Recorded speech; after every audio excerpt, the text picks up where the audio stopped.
J'ai toujours pensé qu'il n'existait pas une réalité, un chemin, une histoire, mais des réalités, des chemins et des histoires propres à chacun.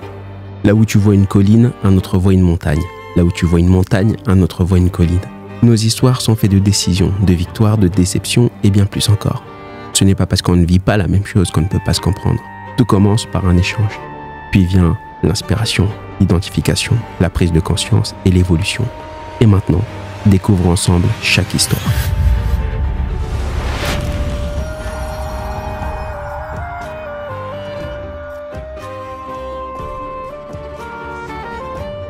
Alors, on va commencer comme d'habitude par un clap. Ça, c'est pour synchroniser toujours. Exact. Donc ça a une vraie utilité. Exactement. Le clap, ouais. C'est pas que du show. C'est pas que du show. C'est Incroyable. vraiment pour synchroniser le son sur tous les trucs. Puisque je vais sortir tous les sons Ouais, bien sûr. de là, je vais avoir le son ici et la vidéo en plus. Le son ici et la vidéo. Le son ici et la vidéo. Le son ici et la vidéo. Il faut que je synchronise tout pour que ça soit fluide. Ouais, c'est un vrai métier. Hein.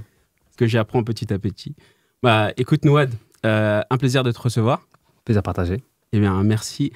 Donc, Nouad, aujourd'hui, je rencontre de plus en plus de personnes avec des histoires, des trajectoires de vie incroyablement différentes. Et on croit souvent que pour atteindre un objectif, il faut suivre un chemin en particulier pour pouvoir l'atteindre. Mais en réalité, je pense qu'il y a une infinité de chemins pour atteindre un objectif.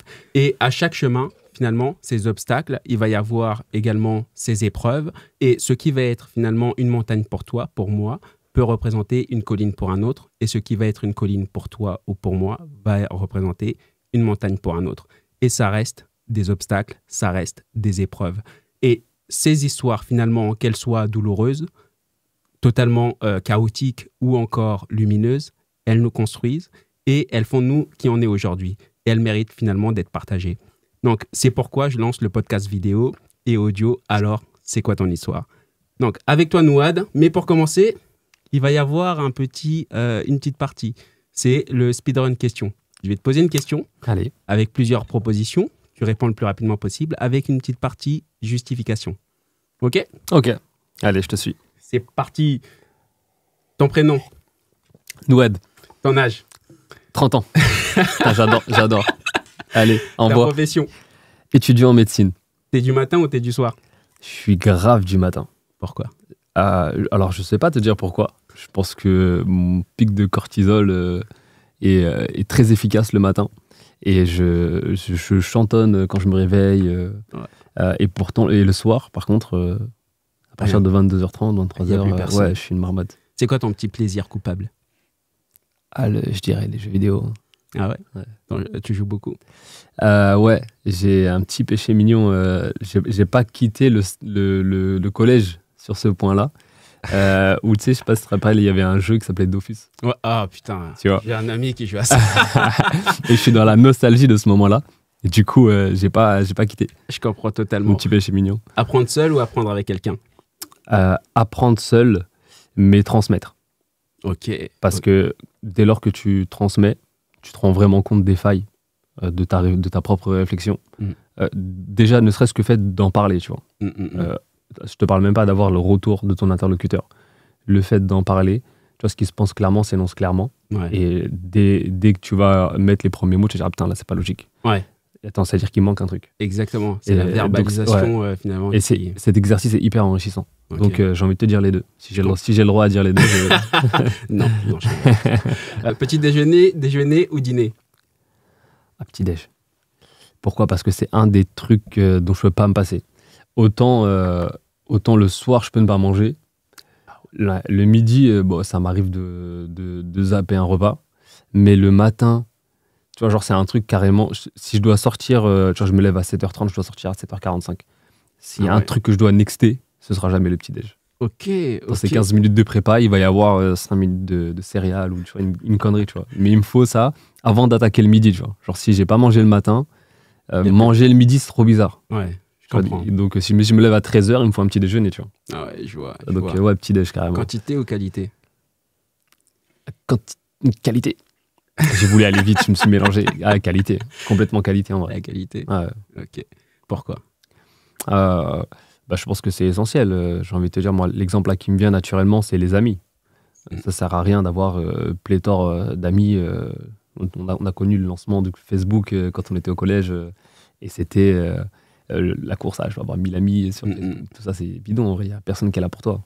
Donc, ce qui compte, c'est d'avoir un ami, présence pour toi dans les moments difficiles. Je pense qu'il n'y a rien de plus précieux. Ok. Donner 1000 euros à une personne que tu connais en besoin ou donner 100 euros à 10 personnes que tu ne connais pas en besoin. 1000 euros à une personne que je connais dans le besoin. Après, tout dépend du besoin, en fait. Genre, je pars du principe que le 1000 euros, le besoin sera plus important. Tu vois, c'est surtout ça. En vrai, la question discriminante pour moi, enfin, le paramètre discriminant, c'est pas tant qui je connais ou qui je connais pas. Tu vois, c'est le montant. J'ai l'impression que 1000 euros, la personne est quand même davantage dans le besoin que 100 euros. Donc, Ok. j'irai sur ça. Et carrière ou famille? Famille. Famille 100%. Pour moi, je vois pas la carrière comme une fin en soi. En revanche, ma vie personnelle, c'est une fin en soi. Pour moi, la carrière, c'est un moyen d'avoir une vie de famille telle que je l'envisage. Ok. Mer, montagne ou forêt? Je croyais que tu allais me dire mère ou père. On va où là? Mère. Non. Du coup... montagne. Maman, si t'écoutes ça. Il a fait son choix. Elle sait. Non, montagne. Ok. J'adore la montagne. D'accord. Je suis un enfant de la montagne. J'aime à dire que je suis un enfant de la montagne. Je suis pas vraiment un enfant de la montagne. Mais j'aime à dire que je suis un enfant de la montagne. Je suis hyper épanoui quand je suis en montagne. Ça devient même dangereux. J'adore escalader un peu tout et n'importe quoi.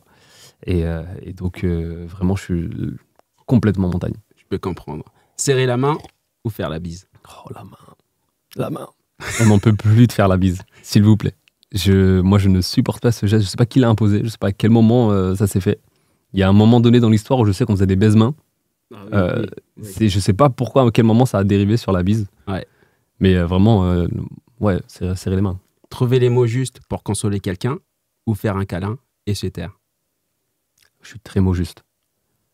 J'ai du mal il y a des fois, il faudrait faire ça, tu vois. Des fois, il faudrait réussir à être juste une oreille et apaiser, câlin, geste. Moi, j'ai du mal à pas essayer de trouver une solution quand on vient me donner une problématique, tu vois. Et donc, je vais tout de suite dire, mais c'est pourquoi ci, pourquoi ça? Regarde, là, est-ce qu'on pourrait pas faire ça, tu vois. Pour eux, c'est même un problème, en fait, carrément. Est-ce que tu en connais la source de ce comportement, de cet état d'esprit? Je pense que ça vient de moi, tu vois. La façon dont moi, je gère mes problèmes, c'est comme ça, tu vois. J'essaie de les mettre à plat et de les régler un par un. Voilà comment je pourrais faire. Et donc, forcément, je calque un peu ce modèle, vu qu'il fonctionne pour moi. Je calque un peu ce problème-là et j'ai la réflexion un peu rapide de me dire, si on règle les problèmes les uns après les autres, il n'y a plus de problème. Tu vois. Mais ce qui est vrai, hein. Je continue à penser que c'est vrai. Pour autant, il y a un moment où il faut respecter la douleur de la personne et juste l'absorber, et viendra ensuite le temps de trouver des solutions. Et peut-être moi je suis anachronique sur ça. Je comprends totalement. Suivre son instinct, donc ton instinct, ou suivre des conseils? Mon instinct. Mon instinct, c'est pour moi, parce que les gens qui te conseillent, ils le font dans leur propre contexte. Donc ils ont jamais tous les éléments. Moi, je pense que le cerveau, il est beaucoup plus fort que, j'allais dire, que nous. Je décorrèle vraiment les deux. Parce que des fois, ton cerveau, il a des réflexes que lorsque tu te concentres pour faire le même geste, tu n'arriverais pas à les faire, tu vois. Et j'ai tendance à parfois me mettre en pilote automatique et à dire, OK, là j'ai fait ça. Je pense que c'est bon, tu vois. D'accord. Peut-être que j'extrapole, hein, mais c'est comme ça que je le vis, en tout cas. Je comprends totalement. Être aimé ou être respecté? Ça dépend par qui. Tu me dis, c'est trop... Non, je valide pas cette question. Ça dépend trop par qui. Par ma femme, être aimée. Mais si elle m'aime et qu'elle me respecte pas, mais tu comprends, forcément, on peut pas s'entendre. S'il y a pas de respect, même s'il y a de l'amour, on peut pas s'entendre. Alors que j'ai envie de te dire, du coup, ça me fait réfléchir. S'il y a du respect, mais il y a pas d'amour, en vrai, on peut vivre ensemble. D'accord. Genre, peut-être que l'amour seul... Mais pour moi, l'amour, en vrai, le vrai amour, ne va pas sans le respect, tu vois. Donc allez, chante ta question. Amour, allez, amour. Amour, ouais. Ok. Célébrité ou notoriété? Notoriété. Pourquoi? Ça m'a l'air plus respectable. Si je saisissais la nuance, je pourrais te dire pourquoi. Je te confesse ma limite, mais je dirais notoriété, ouais. Parce que finalement, dans les questions que je vais poser là, que je pose, tu choisis ta définition. Tu me donnes ta définition de chacun, t'as raison. et tu me donnes la réponse que tu donnes par rapport à tes définitions. Parce que la célébrité, finalement, on en a une définition peut-être assez qui fait consensus, mais on en a peut-être une définition propre. Et la notoriété, pareil. Est-ce que tu as... Ton podcast, tes règles. Ça me va très bien. Célébrité, pour moi... Mes règles qui sont tes règles. C'est vrai, putain, c'est fort. C'est extrêmement cohérent. Je m'adapte. C'est fort. Bah écoute, pour moi, célébrité, c'est un peu être reconnu par tout le monde. Il y a quelque chose de clinquant, mais en même temps quelque chose d'un peu pour moi superficiel. Tu vois, en ce moment, il y a des trucs moi un peu qui me choquent, c'est un grand mot, mais en tout cas qui sont très révélateurs de notre société. C'est que tu vois des youtubeurs ou des célébrités qui se marchent dans la rue, et il y a des gens qui veulent se prendre en photo avec eux, qui ne les connaissent même pas. Et même parfois, tu assistes à des scènes où la personne se prend en photo avec la célébrité ensuite parle avec son fan, et le fan, une fois qu'il a eu sa photo, tu vois, il le calcule même pas, tu vois. Il lui tourne le dos, donc tu vois, c'est extrêmement superficiel. Donc moi, c'est comme ça que je conçois la célébrité, alors que la notoriété, elle est peut-être moins étendue, mais elle est plus organique. Donc la façon dont moi je comprends ces deux mots, en tout cas, je dirais notoriété. D'accord. Plus organique. Qu'est-ce que tu entends par là? C'est-à-dire qu'elle est plus réelle, elle est plus concrète.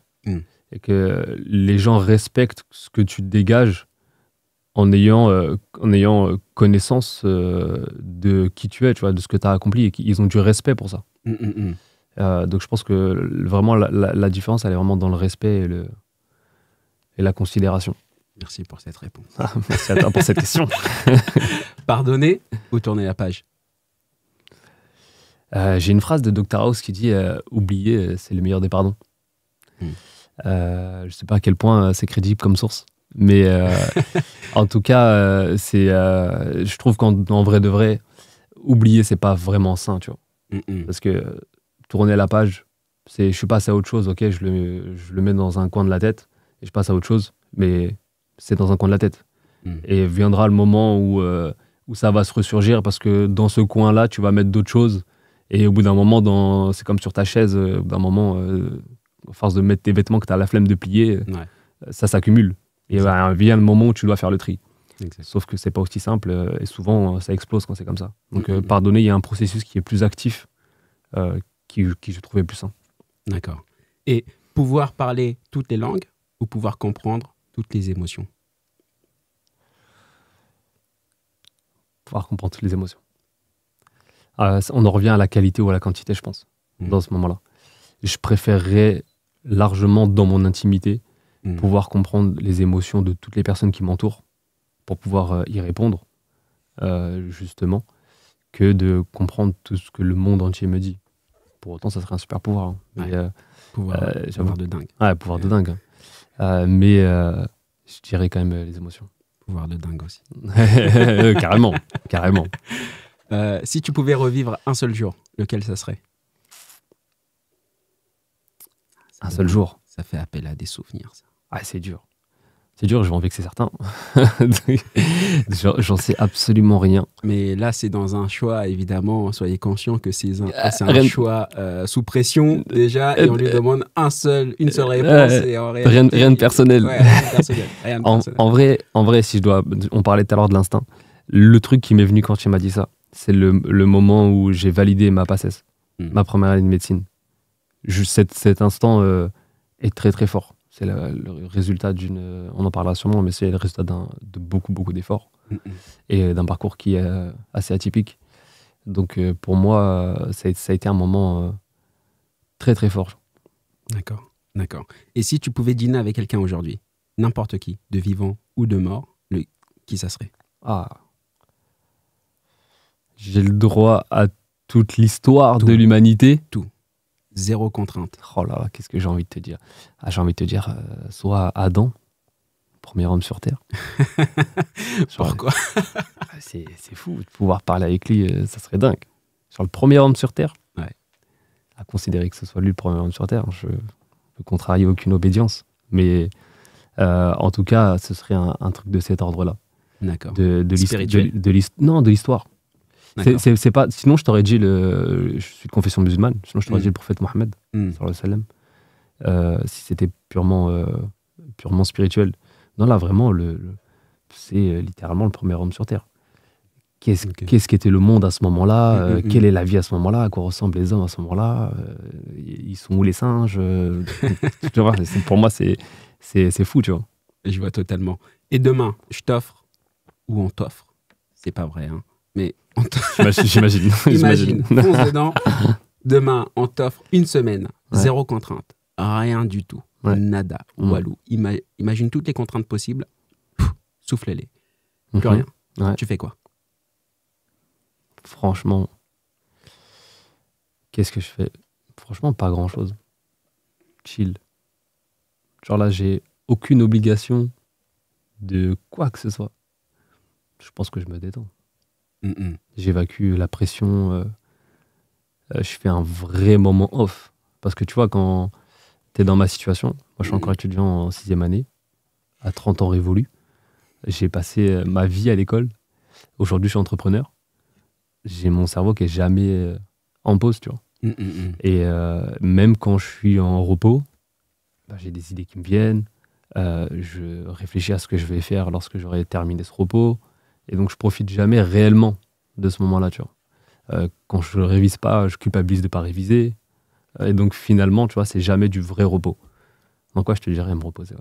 D'accord, ça sera plutôt repos alors. Et pour continuer sur cette image de colline et de cette montagne, durant la randonnée ou l'ascension, tu vois, quand on avance, même quand on n'est pas encore au sommet, on se retourne pour voir le chemin qu'on a parcouru. Tu vois. Et c'est pourquoi on se retourne aujourd'hui sur le chemin, sur ton chemin à toi que tu as parcouru pour en arriver là. Donc, on va se retourner donc avec toi pour comprendre d'où tu viens, là où tu es aujourd'hui et ce qui a fait finalement que tu en sois là aujourd'hui. Donc, ma question, Nouad, alors, c'est quoi ton histoire? Je te remercie. Je te remercie de poser la question. Déjà, j'aime beaucoup le fil conducteur de la montagne. J'aime beaucoup. Félicitations, Nadia. Merci. Et écoute, moi, mon histoire, la première chose qui me vient, écoute, je naquis déjà en l'an de grâce 1995 à Nanterre. Non loin de Nanterre, à Suresnes. Mais on vit à ce moment-là du côté de Nanterre. Ensuite, on emménage très rapidement dans 92. Enfin, c'est toujours dans 92, mais du côté de Montrouge. Et famille humble, sans grands moyens, sans grande pauvreté non plus. Et j'ai un grand frère avec qui on partage la chambre, on est très proches. Donc une famille aimante, je dirais. Et donc un socle assez solide. En même temps, on a très vite la permission de sortir dehors, en bas de la maison, tu vois, avec les autres petits-enfants du quartier, qui n'est pas du tout un quartier, c'est pas le Bronx. Mais il y a des enfants quand même, des enfants un peu plus grands qui s'amusent à vendre du shit en bas de chez nous. Et en même temps, le coin, c'est Montrouge, c'est très calme. Les gens essaient j'ai l'impression de se forcer à avoir une attitude que personne ne leur demande en vrai. Et tu as des codes sociaux malgré tout dans lesquels on grandit. Parce que c'est avec eux qu'on joue quand on est petit. C'est eux qui sont en bas, nous on est en bas, on joue. Donc indirectement, tu vois, on se fréquente. Et donc tu ressens pas au départ la force de l'influence que ces gens ont sur toi. Et c'est des codes sociaux dans lesquels du coup tu vas évoluer et que tu vas vouloir reproduire. Et donc je grandis un petit peu avec cette idée-là de le quartier. D'accord. Alors que tu vois, là, quand je retourne chez moi rendre visite à maman, il y a des fleurs partout, c'est très très mignon, tu vois. Ça n'a absolument rien à quartier. Les vrais durs. Sans offense les gars, je sais que c'est hyper chaud chez vous, je ne veux pas vous offenser, mais tu vois, en tout cas moi c'est comme ça que je grandis et donc mes parents voient cette influence.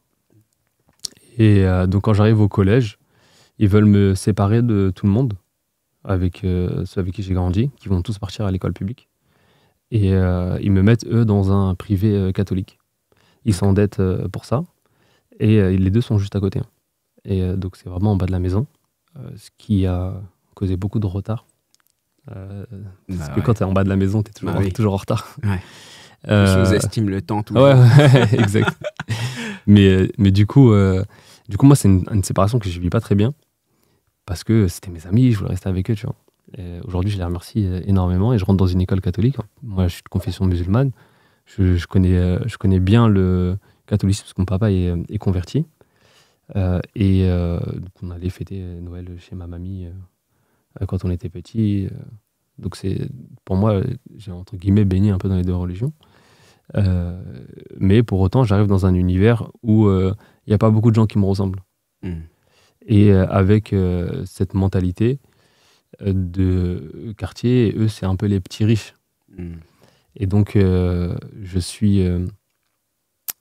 comment ça s'appelle je me sens quand même particulier. On me fait ressentir aussi que je suis particulier.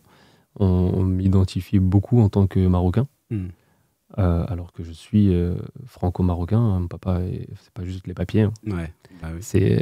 Mon papa est français, ma maman est de Marrakech. Donc, mais pour autant, mon faciès est plus marocain que français. Et donc, on m'identifie comme tel.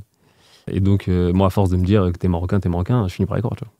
Et quand tu arrives au Maroc, fais vite comprendre que t'es pas marocain. Quoi. Donc, t'es ni marocain là-bas, ni français ici.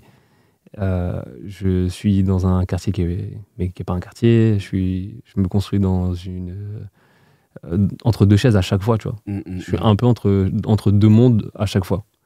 Que ce soit dans mon école, puis quand je rentre chez moi, que ce soit même au sein de chez moi, entre la réalité de ce qu'est chez moi et la façon dont nous, on le fantasme, que ce soit entre le Maroc et la France. Tu vois, je suis vraiment à chaque fois entre deux mondes, et je pense que ça crée chez moi une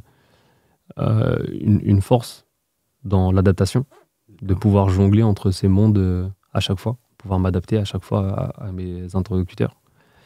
Et donc, je passe comme ça le collège, le lycée. Je suis pas un bon élève. Je suis pas un très bon élève, on va dire. J'ai une moyenne générale 11. Ok. Tu vois, 11 et demi. Ça passe comme ça les années. J'aime beaucoup m'amuser, tu vois. C'était pas méchant. Hein. C'est juste que j'aimais pas trop l'école. Et je préférais être plus créatif, tu vois. J'ai vraiment essayé de m'épanouir dans tout, sauf l'école. Rapidement, j'ai essayé de fonctionner dans le foot. Alors, je me suis pas fait des ligaments. C'est juste, je suis pas fort. Et tu vois, dans le foot, j'aurais aimé aussi la boxe. J'ai essayé très vite d'avoir des idées. Je voulais sortir un bouchon pour canette. Ah ouais, ouais. Un bouchon... Ouais, un bouchon pour canette. Que tu puisses, parce que les canettes, ça a tous les mêmes formes. Ouais. Donc tu peux... et parfois, c'est chiant, t'as pas envie de la finir, ta canette. Ouais. Et le gaz s'échappe. Ou alors ça se renverse dans le sac, et du coup, soit tu la jettes, elle est à moitié pleine, soit tu te forces à la finir parce que tu l'as payé 1 euro, et qu'un euro à l'époque c'est beaucoup, et tu veux pas gâcher ton euro. Et tu dégustes. Et donc voilà, tu passes plus du tout en bon moment. Et donc, il n'y a pas de bouchon. Donc moi, je voulais inventer un bouchon. Tu vois, j'étais dès le collège-lycée dans je veux faire autre chose. Moi, je veux pas faire de trop longues études. Je veux absolument trouver, entre guillemets, une échappatoire pour vivre d'un truc qui me plaît. Parce qu'à ce moment-là, l'école me plaisait pas trop. Et donc voilà, je grandis comme ça, avec mon grand frère dont j'ai peu parlé encore, mais qui lui est très studieux et qui va sans arrêt me raccrocher, essayer de me raccrocher en tout cas aux études. Et vous avez combien de... 2 ans d'écart, D'accord. Mais il est beaucoup plus intelligent que moi. Et il a vite compris que lui, on n'était pas dans un quartier. Et donc, il s'est pas du tout construit là-dedans. Ce qui moi, m'interpelle, parce que pour moi, un grand frère de quartier, c'est le caïd. C'est le caïd. T'inquiète, tu peux sortir le soir, je te protège, tu vois. Et mon grand frère n'était pas du tout là-dedans. Et donc, moi, je suis un peu, t'es grand frère, bon. Parce que c'est pas ça, normalement. C'est pas ça, normalement. Ça va pas trop à l'école, normalement. Tu vois. Et donc, mais lui, il est tête froide, droit dans ses bottes, il sait où il va. Et je t'ai dit, on était dans la même chambre. Et donc, moi, par ruissellement, je bénéficie de tout ce qu'il regarde, de tout ce qu'il écoute. C'est comme ça que je deviens un grand fan d'Arsenal. Cette année, c'est la première ligue. Je ferme la parenthèse. Et je commence à aimer les sciences. Il regarde des vidéos de sciences. Il est abonné à Science et Vie. Enfin, tu vois, donc vraiment, je bénéficie de. Là, aujourd'hui, il est ingénieur. Il a toujours été là-dedans, en génie civil, comme Michael Scofield. Et la base. Bah, va pas en prison parce que. Il serait capable. Après, il serait capable. Ça deviendrait du coup un vrai caïd. Ouais. Et donc moi, je bénéficie de son influence. Et c'est son influence qui finit par gagner à terme. C'est lui qui a raison de moi. Et je finis par comprendre que j'aime les sciences, mais un peu tard, parce que j'ai jamais été un bon élève et donc j'ai pas les capacités de concrétiser ce qui me plaît. Je passe beaucoup de temps à me chercher. Il y a un moment donné où je veux faire kiné. Il y a un moment donné... au début, je veux faire prof de sport. C'est ça le point de départ. J'ai 18 ans. Je vais faire donc à peu près au niveau du bac. Ouais. J'ai redoublé ma seconde. Donc en vrai, j'ai 19 ans. J'ai 19 ans. Je sors du bac, je veux faire prof de sport. Et je commence à avoir des douleurs articulaires. Je me blesse une première fois. Je me fais une tendinite au coude. Je me blesse une première fois à la salle de sport. Et donc je me dis, ok, bon, on va voir un médecin, tout ça. Et le médecin me dit, tendinite, reposez-vous. Je me repose. J'entame un processus dans lequel je me déconditionne en fait au sport. Et en fait, à partir de ce moment-là, je perds en muscle. Et donc, d'autres problèmes articulaires arrivent. Qui en fait existaient déjà parce qu'il s'agira finalement, on le saura 4 ans plus tard, je vous spoil, mais c'est une maladie génétique qui me cause des problèmes articulaires. Globalement, je suis très souple. Donc je te ferai pas la démo, mais je peux mettre mes pieds derrière la tête. Globalement. Dommage, on aurait bien vu un grand écart ici. Donc, en off, je te ferai ça. Et du coup, c'est chouette dans plein de sports, dans plein de choses, c'est chouette d'être souple. Mais moi, je suis trop souple et donc mes articulations sont pas bien maintenues et donc elles se blessent facilement. Et donc, ce qui était caché par ma musculature saillante jadis finit par se révéler au grand jour. Et donc, j'enchaîne les douleurs articulaires. Et tout ça est très mal compris par les médecins. L'ensemble du corps médical, pas que les médecins et le kiné et toute cette joyeuse bande-là. Et ça me fait entrer dans un parcours de soins qui dure 4 ans. 4 ans pour avoir un nom sur le diagnostic. Mais en tout cas, à ce moment-là, moi, je suis un prof de sport.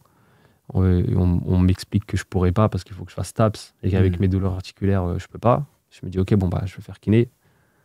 Avec tes douleurs articulaires, tu pourras pas masser les gens. Ouais. Donc, tu vois, je passe un moment à me chercher entre les hôpitaux, le retard que moi je cumule de mon non-amour pour l'école, le fait que je me cherche, je sais pas trop quoi faire. En même temps, je veux entreprendre, j'ai envie de faire un truc qui me plaise. Toi, j'ai toujours gardé cette fibre-là. Donc, j'ai un petit carnet où je note toutes mes idées. Ah ouais. Je tenais ça aussi. Après, je l'ai vite abandonné, mais... il faudra sans doute que je le fasse, mais je suis trop à me dire, un jour, ça vaudra de l'or. Un jour, je pourrais le transmettre à mes enfants, il y a quelqu'un qui fera quelque chose. Qui utilisera ces idées-là pour construire un truc. Et donc, je suis encore là-dedans. Et finalement, donc, tu vois, je gravite un peu entre tout ça, un peu perdu. Donc j'essaye une première chose qui fonctionne pas très bien et finis par me dire bon là il faut que je fasse un vrai métier, là il faut que je trouve un truc, tu vois. Et je me pose et là je sais plus d'où je tire ça, tu vois. Je sais plus si c'était un film ou j'en sais rien, tu vois. Je sais plus du tout c'est quoi la source. Même pas. Encore. Ça aurait pu parce que je regardais énormément. Mais je me pose et je me dis qu'est-ce que tu pourrais faire gratuitement à vie, genre on te paye pas mais tu vas quand même au travail parce que tu kiffes, mais en même temps il faut que ça rapporte de l'argent, tu vois. Ça suffit, les footballeurs et tout ça, on évacue tous ces rêves là, tu vois. Je me dis ok, il faut un truc concret que je peux aller chercher et que je pourrais faire gratuitement. Et la seule réponse que j'avais, c'était médecine. Et donc je me prépare à faire ça et je passe une année de licence en biologie, chimie, géologie. Parce que je voulais pas me payer de prépa. Et je pouvais pas me payer de prépa. En fait, Stratégie. tout simplement. Stratégie. Et je me dis, pas du tout, parce qu'en fait, je me suis dit, tu vas faire de la bio, tu vas faire de la chimie, ça va te servir de prépa, Ouais. alors que ça a pas rien à voir, mais c'est pas, on n'y est pas, quoi. Surprise. Mais donc, je m'inscris, ok, c'est naze, mais je suis en mode, ok, à la fac de médecine pas loin, c'était à Jussieu, par ici, Pierre et Marie Curie anciennement. Et je me dis qu'à la fac de médecine, elle est pas loin, je vais y aller, je vais aller à tous les cours, en fait. Je vais m'inscrire au tutorat, et puis je vais suivre que ça. Et puis la licence, je me dis que si, tu vois, qui peut le plus, peut le mieux. Qui peut le mieux, ouais, qui peut le plus, peut le mieux. Et donc, je me dis, si je peux la médecine, la biologie, chimie, géologie, t'as qu'une bouchée, normalement. Et donc, je fais ça.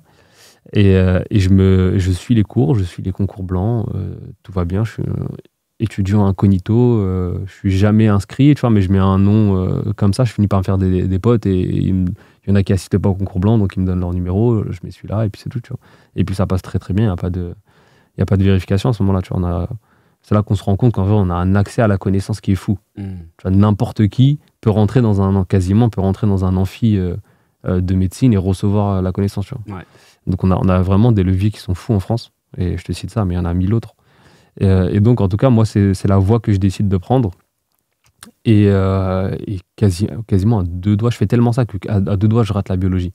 Parce qu'en fait, il y avait un truc moi qui me dérange énormément, c'est qu'il y avait des cours obligatoires, il y avait des devoirs maison à faire, à rendre en ligne. En fait, tu vois, on était quand même cadré. Et moi, comme j'étais focus sur mon truc, je regardais pas ça, et donc j'ai failli. Et puis il n'y avait pas de géologie aussi, donc j'avais 5 ou 6 à cette matière-là, que je travaillais pas du tout. Et donc je valide ma biologie, chimie, géologie là, à 10. Et l'année d'après, je vais en médecine, et ça se passe hyper bien. Okay. Meilleure année de ma vie. Ah ouais. En vrai, pas meilleure année de ma vie, mais meilleure 6 mois. Parce que, 6 ou 5 mois. Parce que c'est le 2e semestre qui a été ouf. Ouais. Parce que le 1er semestre, déjà, je m'inscris, j'ai 5 ans de plus que tout le monde. T'es vieux, là. Ouais, je suis un peu vieux par rapport à, tu vois, la promo, quand même, les gens ils sortent du bac. En vrai, tu vois, quand j'arrive, j'ai 23 ou 24. Et j'ai déjà redoublé, j'ai déjà essayé, tu vois, j'ai essayé plein de choses. À ce moment-là, j'ai mon diagnostic de handicap. Donc j'ai fait pas mal de trucs. Je me connais bien, du coup. Mais voilà, tu vois, il y a quand même des gens qui ont été au bout de l'année, qui sont des redoublants, qui sont bien rodés, qui ont fait des prépas, tu vois, moi j'ai rien fait de tout ça, tu vois. Et donc ce 1er semestre, je suis confronté à ce monde, et j'ai une méthode de travail qui est très particulière, parce que déjà, d'une part, je vais en cours, ce qui est extrêmement rare pour les étudiants en médecine, ils vont quasiment jamais en cours. D'autre part, je fais des fiches de révision, comme en terminale, où je fais des schémas de mes cours, je les dessine, vraiment je me les résume, ça prend beaucoup de temps, donc quasiment personne fait ça en médecine, pas quasiment personne, mais en tout cas c'est quand même rare. Et d'autre part, j'ai pas de prépa, donc j'ai pas de concours blanc dans lequel je peux ponctuellement me confronter aux autres.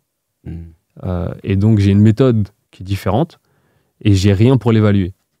Tu vois, moi j'arrive dans la bibliothèque, je suis à la fiche 3, je vois les autres, ils sortent la fiche 66. Ça met une ambiance quand même. Ouais, tu vois. Ouais, de fou. J'ai confiance en moi, mais ça reste déstabilisant. Et donc, je suis un peu dans un truc, putain, en vrai, je sais pas ce que je suis en train de faire là. Si ça se trouve, c'est naze ma façon d'apprendre. Et c'est un concours, tu vois, parce que donc, tu peux être fort, tu peux bien réussir les questions, mais s'il y en a qui réussissent mieux que toi, tu passes pas, tu vois. Donc, j'arrive, quand j'ai le concours du 1er semestre, je suis à la sortie de ça et je me dis, ok, c'est bien passé. Mais il y a un jour, je me lève le matin, je me dis, bon, là, je suis top 100. Top 100, c'est une bonne chose. Bien. Pour ceux qui... C'est excellent. C'est une bonne chose. Et je me dis top 100. Le lendemain, je me réveille, je suis 6000, 100%. Ok, là, je revois toutes les fautes. Et d'un jour à l'autre, comme ça, je n'arrive absolument pas à me situer. Et finalement, j'arriverai 49e. Donc, à ce moment-là, déclic, je me dis, ah ouais, putain, en vrai, la méthode, elle cartonne. J'ai le truc, tu vois. J'ai le mojo. et donc, 2e semestre, il se passe merveilleusement bien. J'ai plus aucun doute, sérénité, mais j'ai toujours la même rigueur, j'ai toujours le même rythme, je me couche toujours à la même heure, je fais toujours les mêmes choses au même moment, et ça me crée une bulle extrêmement confortable. Je sais pas si c'est lié à cette routine qui est très sécurisante, ou si c'est parce que du coup l'hygiène de vie était merveilleuse, ou est-ce que c'était un mix de tout ça, tu vois. Mais en tout cas, je suis dans une phase de ma vie où tout est réglé, et en plus ça marche, et donc tu vois, euphorie, en vrai je suis dans un moment vraiment très bon, et donc je passe ça. Et qu'est-ce qui a été... Parce que là, je vois que tu as eu un comportement hyper discipliné finalement pendant cette année de PACES. Ouais. Et qu'est-ce qui a été le déclic entre le comportement que tu nous disais tout à l'heure au lycée, peut-être même avant, tu vois, qu'est-ce qui a été le déclic entre les deux? Le déclic, c'est à force d'avoir essayé plusieurs choses, j'ai fini par me connaître, par me comprendre, par savoir ce que je voulais, chose qu'avant j'avais pas du tout. J'étais un peu perdu entre je veux faire ci, je veux faire ça. Et donc j'arrive à un stade de maturité qui fait que je sais ce que je veux et je sais ce que je dois faire pour y arriver. Et donc je veux plus laisser de place au hasard, plus laisser de place à aucune source d'erreur. Et donc je m'y mets, tout simplement. Et je fais ce qu'il y a à faire, et puis tout se passe très bien. Et puis je prends du plaisir à faire ce que je fais. Je pense qu'aussi c'est ça la clé, tu vois. Je prends du plaisir à faire ce que je fais. Et j'avais une vraie motivation, je savais ce que je voulais faire. Ce que je t'ai pas dit, c'est que durant ces 4 ans d'errance diagnostique, moi je le vis très mal. Je vis très mal mon rapport à la médecine.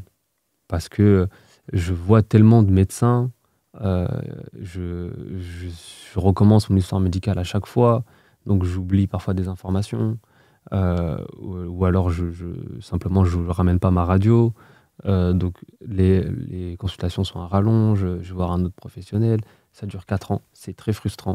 À l'issue de ces 4 ans, je suis en rupture de suivi, j'ai mon diagnostic, mais je suis en mode, ok, bon là ça m'a saoulé les hôpitaux, ça m'a saoulé la médecine, je veux plus rentrer là-dedans. Et j'ai quand même de cette frustration qui se dégage une vocation à devenir médecin et à me dire je serai moi un bon médecin parce que je suis un patient, et du coup je sais comment prendre bien soin de mes patients, je les comprends, je suis comme eux, et donc j'ai cette envie-là de devenir un bon médecin, et c'est ce qui me guide lorsque je suis en première année. Et je sais où je veux aller, je sais que je veux devenir un bon médecin. C'est en ça que je dis que j'ai pas de mérite d'avoir réussi cette première année. C'est parce que moi, quand j'arrive, j'affronte des étudiants qui sortent du bac, tu vois. Et tu l'as très bien dit, moi, à leur âge, j'aurais été incapable de fournir l'effort qu'il faut fournir. C'est-à-dire cette rigueur, cette discipline, je sais que je l'avais pas à cet âge-là. Donc moi, j'ai énormément de respect pour les personnes qui, au sortir du bac, s'astreignent à une telle routine et qui performent.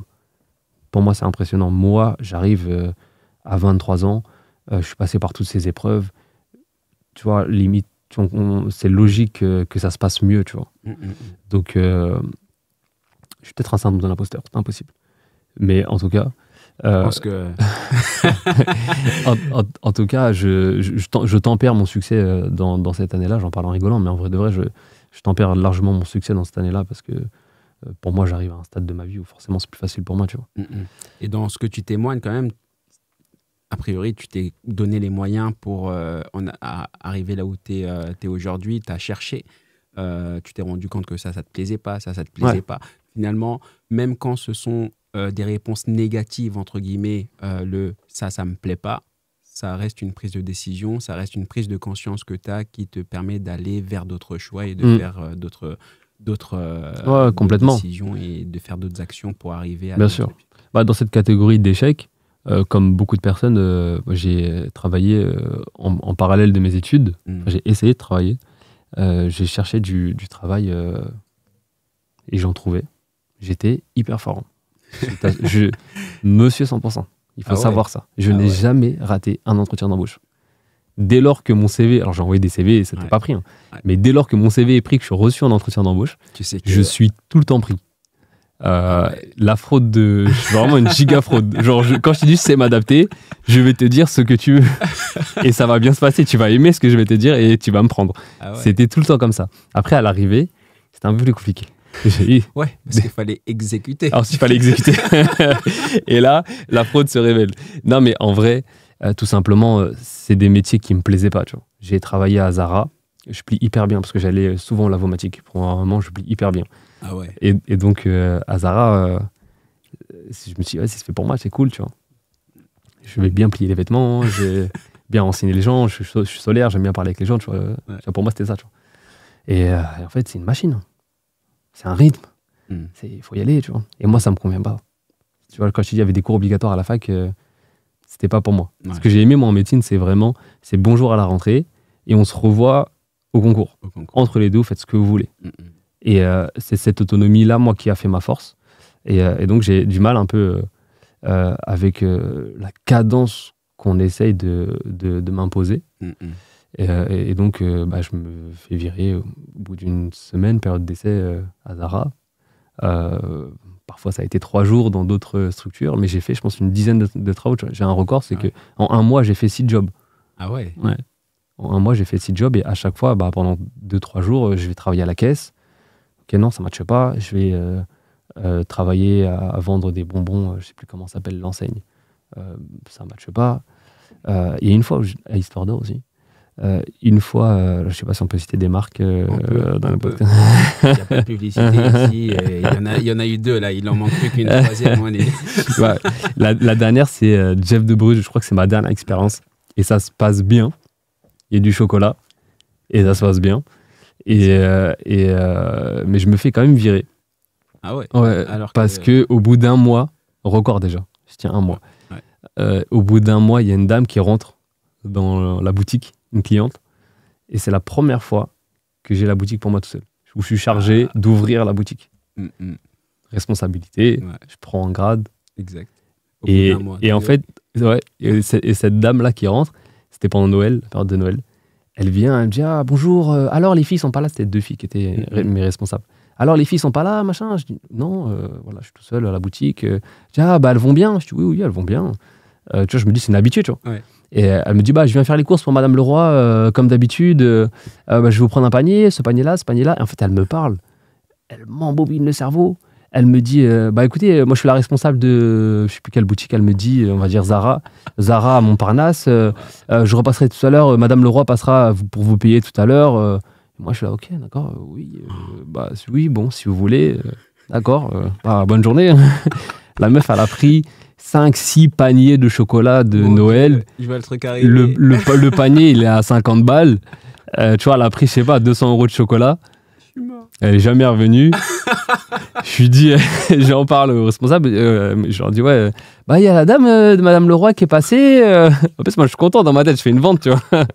J'ai grave vendu, premier jour, je perce, tu vois. Et elle me dit, c'est qui? Je dis, la responsable de Zara à Montparnasse. On connaît pas. Je dis, elle m'a dit que, je sais pas. C'est pas passé. Donc, on s'entendait bien pourtant. Mais elle me forcément je suis pas dans la DA dès lors que l'objectif c'est de vendre du chocolat et que moi je les donne. Bah oui. Forcément ça peut pas matcher, tu vois.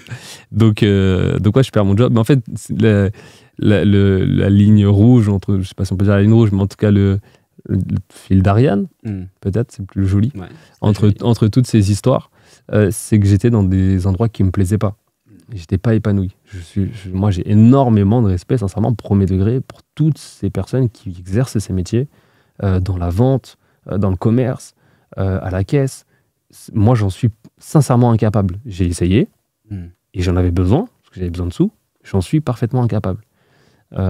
Et donc, tout ça fait que j'ai appris à me connaître. Tous ces échecs successifs, et il y en a eu, font qu'aujourd'hui, j'arrive en PACES et je me connais par cœur. Avec ma situation de handicap, je sais que j'ai besoin de dormir 1 heure à 1h30, de faire une sieste dans la journée, tu vois. Je dormais, et très souvent quand j'assistais aux cours, tu vois, et j'avais des cours parfois où tu as des profs qui te racontent les diapos, qui te les lisent, tu vois, c'est parfois difficile de rester concentré. après avoir mangé, c'est difficile, tu vois. Avec ou sans handicap, C'est chaud. ça m'a l'air, tu vois, c'est chaud quand même. Tu vois. J'étais pas seul à dormir. Donc, tu vois, à ce moment-là, je dors, tu vois, je fais ma sieste. Et c'est OK. Je fais ma sieste, je sais que moi, j'ai besoin de ça, je me force pas, et je fais ce que j'ai à faire, et du coup, ça fonctionne. Tu vois, il faut pas forcer. J'ai vu tellement de gens forcer à travailler, à réviser leurs cours pendant qu'ils mangeaient, tu sais, au self, au crous de la fac. Je vois, ça révise en même temps qu'on mange. Pour moi, c'est du flex, tu vois. C'est pas utile. C'était pour mettre la pression, ça. Ce que j'ai envoyé. Ouais, c'est possible. C'est possible aussi. C'est possible. Ah, sélection, les gars. C'est possible. C'est honnêtement possible que ce soit ça. Ah, ouais. Mais franchement, in fine, enfin, tu sais, j'en ai vu tellement des gens qui étaient à la bibliothèque 9h, 22h. Bah, aujourd'hui, ils sont pas dans ma promo. Ouais. C'était, tu vois, en fait, les gens qui se crament, il y a des gens qui sont capables de ça. Il y a des machines qui arrivent à se cramer et ils se crament pas, en fait. Tout simplement, juste ils bossent, tu vois. Et ça fonctionne bien. Ils font du 9-22 et tout va bien. Il y en a qui sont pas capables, mais qui se forcent à le faire et donc produisent un travail qui n'est pas qualitatif. Moi, les fois où j'étais face à ma feuille, à ma petite fiche, c'était ultra qualitatif. Et donc, ça a fonctionné. Je pense que c'est vraiment ça la clé, c'est vraiment se connaître. Et se connaître, pour moi, tu peux pas te connaître si tu n'as pas été repoussé dans tes retranchements, tu vois. Ouais. Si tu n'as pas été mis face à la difficulté, si tu n'as pas fait des erreurs, forcément, pour moi, tu peux pas prétendre te connaître. C'est un truc que j'aimerais beaucoup faire, que j'ai jamais fait, c'est voyager seul, par exemple. Je trouve que ça, c'est une des façons qui te met face à toi-même dans des situations, mais dépendamment de ce que tu choisis. Si tu vas aller camper dans la forêt, c'est encore un autre niveau, tu vois. Mais déjà, ne serait-ce que voyager seul, peu importe le pays, c'est déjà énorme de se retrouver seul avec toi-même. Et je pense que c'est typiquement ce type de difficultés qui font qu'après, tu arrives et que tu sais ce que tu veux faire, tu sais ce que tu dois faire. Et que tu le fais, tu vois. Moi, au fil des années de médecine, deuxième, troisième année, on commence les stages directement, en fait. Donc, à partir de... Déjà, le passage entre la première et la deuxième année, déjà, on fait un stage infirmier, que j'ai adoré, soit dit en passant, à Montreuil, dans la maternité, qui était vraiment, vraiment énorme. Tu vois, tu sors de là, déjà, tu vois, tu kiffes un peu.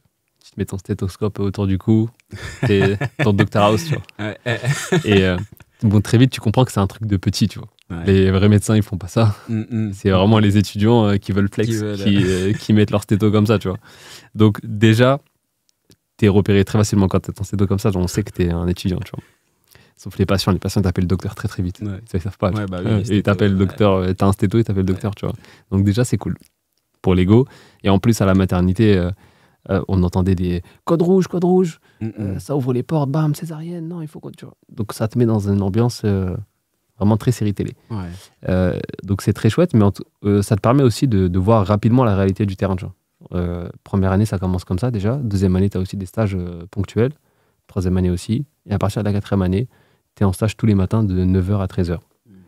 Tu es payé une misère pour ça d'ailleurs. J'en profite. Et ensuite, cinquième année, sixième année, c'est pareil, tu vois. Donc moi, je redouble ma quatrième année. Je l'ai fait 2 fois. Là, aujourd'hui, je suis en sixième année. Et t'es payé combien pour faire parce que c'est des stages que tu fais, c'est quoi En fait, on appelle ça des stages, mais on n'est absolument pas des stagiaires. Parce que moi, je sais qu'en sciences, nous, on est payé genre 500 € à tout casser. Parce que tu es un stagiaire. Ouais. Et que tu réponds au règlement des stagiaires. Ouais. Et donc, on n'a pas le droit de te payer moins que ça. Mais nous, on est des stagiaires, mais en même temps, on est payé, au début, c'était 200 € par mois. Ah ouais, la vache. Là, aujourd'hui, je suis à 300. Je suis en sixième année, donc je suis à 300. Ouais. Mais quatrième année, je crois que c'était 200. Et 200, c'est post-Covid. Ouais. C'est-à-dire qu'on a eu des revalorisations salariales en post-Covid. Sinon, avant ça, je crois que mes aïeux, ils étaient payés entre 30 et 50 €. Après, tu as des gardes qui peuvent se rajouter à ça, mais voilà les gardes. Donc, tu es très vite confronté, en tout cas, à la réalité du métier, qui est que peu de moyens et beaucoup de difficultés.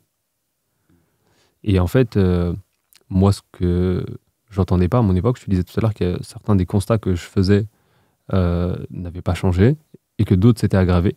Je pense notamment au temps qu'ont les médecins, puisque moi, ce que j'entendais pas de mon temps, quand je me baladais des hôpitaux pour trouver un diagnostic, c'était une consultation, un motif.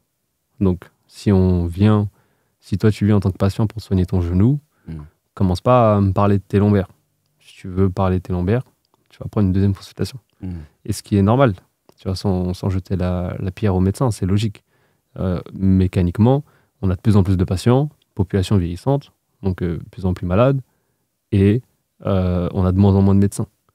Donc mécaniquement, il y a un moment donné où tu peux être le meilleur médecin que tu veux, soit tu vas devoir refuser des patients, ce que tu n'as pas envie de faire en tant que médecin, soit tu vas devoir passer moins de temps avec les patients que tu as déjà. Chose que tu n'as pas non plus envie de faire en tant que médecin en principe. Mais tu y es contraint.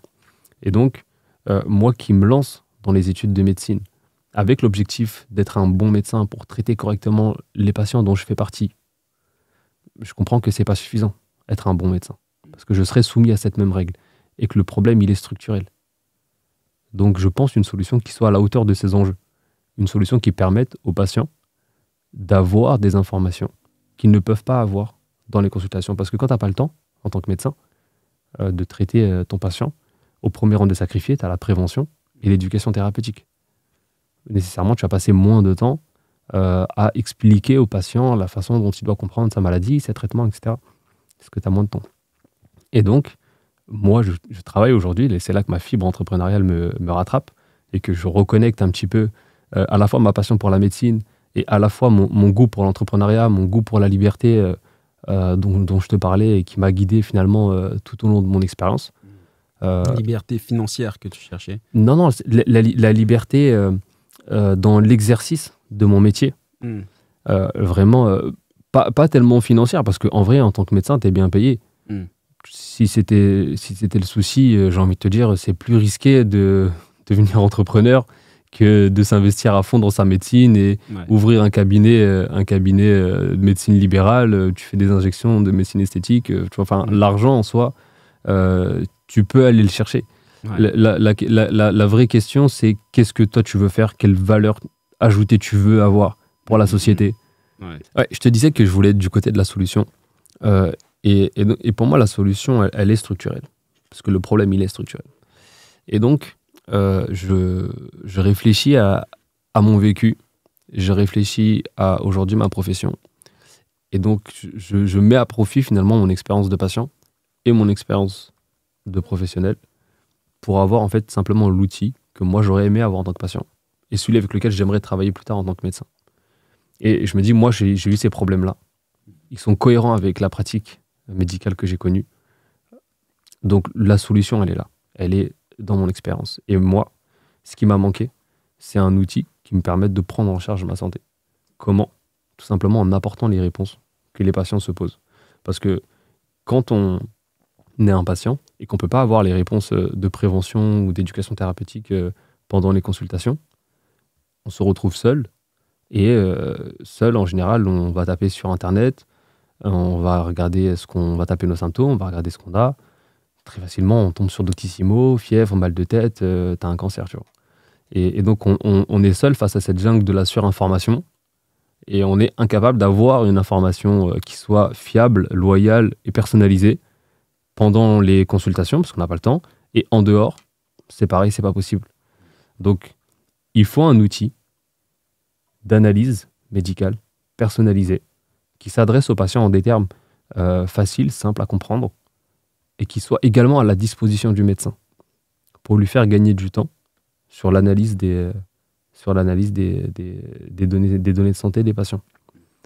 Donc cet outil, si jamais tu le penses de façon à ce qu'elle fasse le lien entre les patients et le médecin sur une plateforme commune dans laquelle les deux reçoivent les mêmes informations, dans laquelle le patient a moyen d'agir sur son dossier médical en remplissant lui-même des données, pour moi, tu fais gagner du temps au patient. Tu fais gagner du temps, au médecin, dans le recueil des données. Tu lui fais gagner du temps dans l'analyse de ces données. Et t'impliques davantage le patient. Le patient comprend mieux sa maladie, comprend mieux ses traitements. Il sait ce qu'il doit faire, ce qu'il ne doit pas prendre.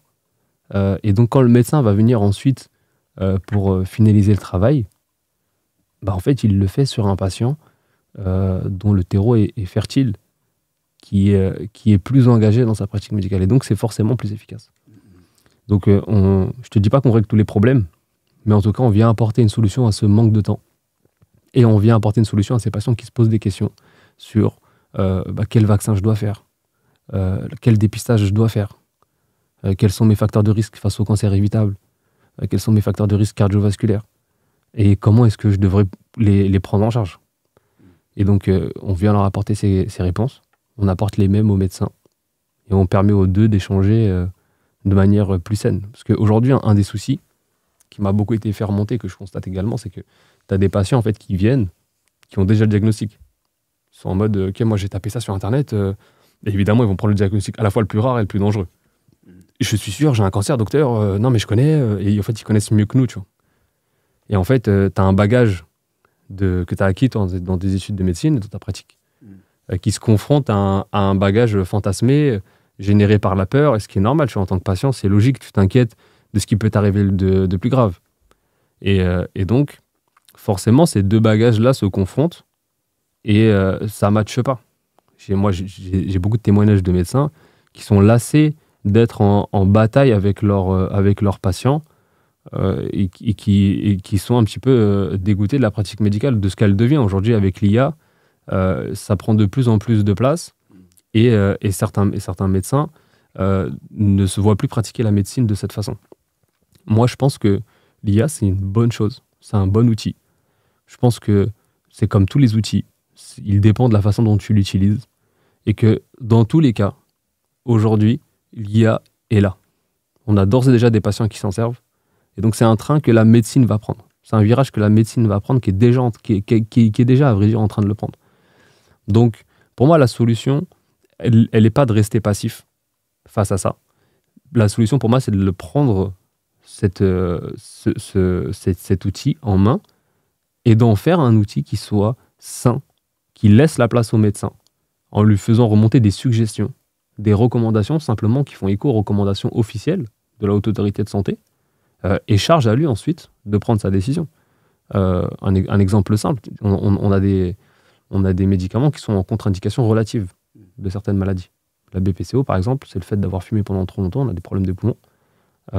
Et les benzodiazépines, qui sont globalement quand ça va pas très bien, tu déprimes, on te donne des benzos. Et en fait, tu vois, c'est deux choses. En France, on déprime beaucoup, on fume beaucoup. Donc en fait, c'est ces deux éléments qui arrivent, qui se rencontrent assez souvent, tu vois, dans la pratique médicale. Et il y a une contre-indication relative. C'est-à-dire que si ta BPCO, elle est pas trop grave, qu'il y a un vrai besoin de benzo, que c'est contrôlé, etc., donc tu peux prendre ta décision. Mais il faut encore faut-il avoir connaissance de ça, tu vois. Et donc, l'idée, c'est de faire remonter la recommandation, et qu'ensuite, le médecin puisse prendre sa décision dans de bonnes conditions. Parce que quand tu as un patient BPCO, souvent, il ne vient pas qu'avec sa BPCO. Il vient avec son hypertension, il vient avec sa dyslipidémie, il vient avec ses problèmes de dos, il vient parfois avec tu vois, des antécédents extrêmement larges. Donc, tu as vite fait, en fait, de faire une erreur. Et donc, l'idée, c'est d'offrir aux médecins vraiment un balayage complet des recommandations personnalisées pour le patient et d'offrir la même chose au patient. D'accord. Donc, ça, c'est aujourd'hui ce sur quoi je travaille et dans lequel je m'épanouis pleinement parce que je te le disais, il retrace vraiment mon parcours à la fois dans ce que j'aime en médecine, dans ce que j'aime, dans l'idée que je me fais en tout cas de l'exercice de ma vie à travers une liberté. Je te disais tout à l'heure que ce qui me plaisait moi en médecine, c'est qu'on se disait bonjour à la rentrée et on se revoit au concours et qu'entre les deux, tu fais ce que tu veux. Cette autonomie dans la gestion de ma vie, elle est pour moi idéale parce qu'elle me permet ensuite de conjuguer avec ma vie personnelle. Je n'ai toujours pas parlé, mais du coup, je me suis marié moi pendant mes études parce que je voulais rien faire comme les autres. C'est aussi ça, tu vois, quand tu arrives dans les études à 23, 24 ans et que tu te lances dans des études de médecine qui sont extrêmement longues, t'as un dilemme qui s'offre à toi qui est soit j'attends de finir mes études pour me marier, auquel cas je me marie dans 120 ans, tu vois. Ou alors, dans tous les cas, je me marie pendant mes études. Et donc, quand tu rencontres l'amour à ce moment-là, en fait, t'as plus d'autre choix que de dire, on y va, tu vois. Ouais. Et donc, je me suis marié. Je me suis marié assez tôt. J'étais en 3e année de médecine à ce moment-là. D'accord. Et ça a été pour moi, c'est un peu cliché de dire ça, mais c'est un peu ma première première expérience entrepreneuriale. Je Ouais. considère vraiment que le mariage, c'est la première grosse entreprise. C'est Ouais. la première entreprise ma vie. Et pour l'instant, elle se porte plutôt bien. Est-ce qu'on serait pas au CAC 40 du mariage? Je sais pas.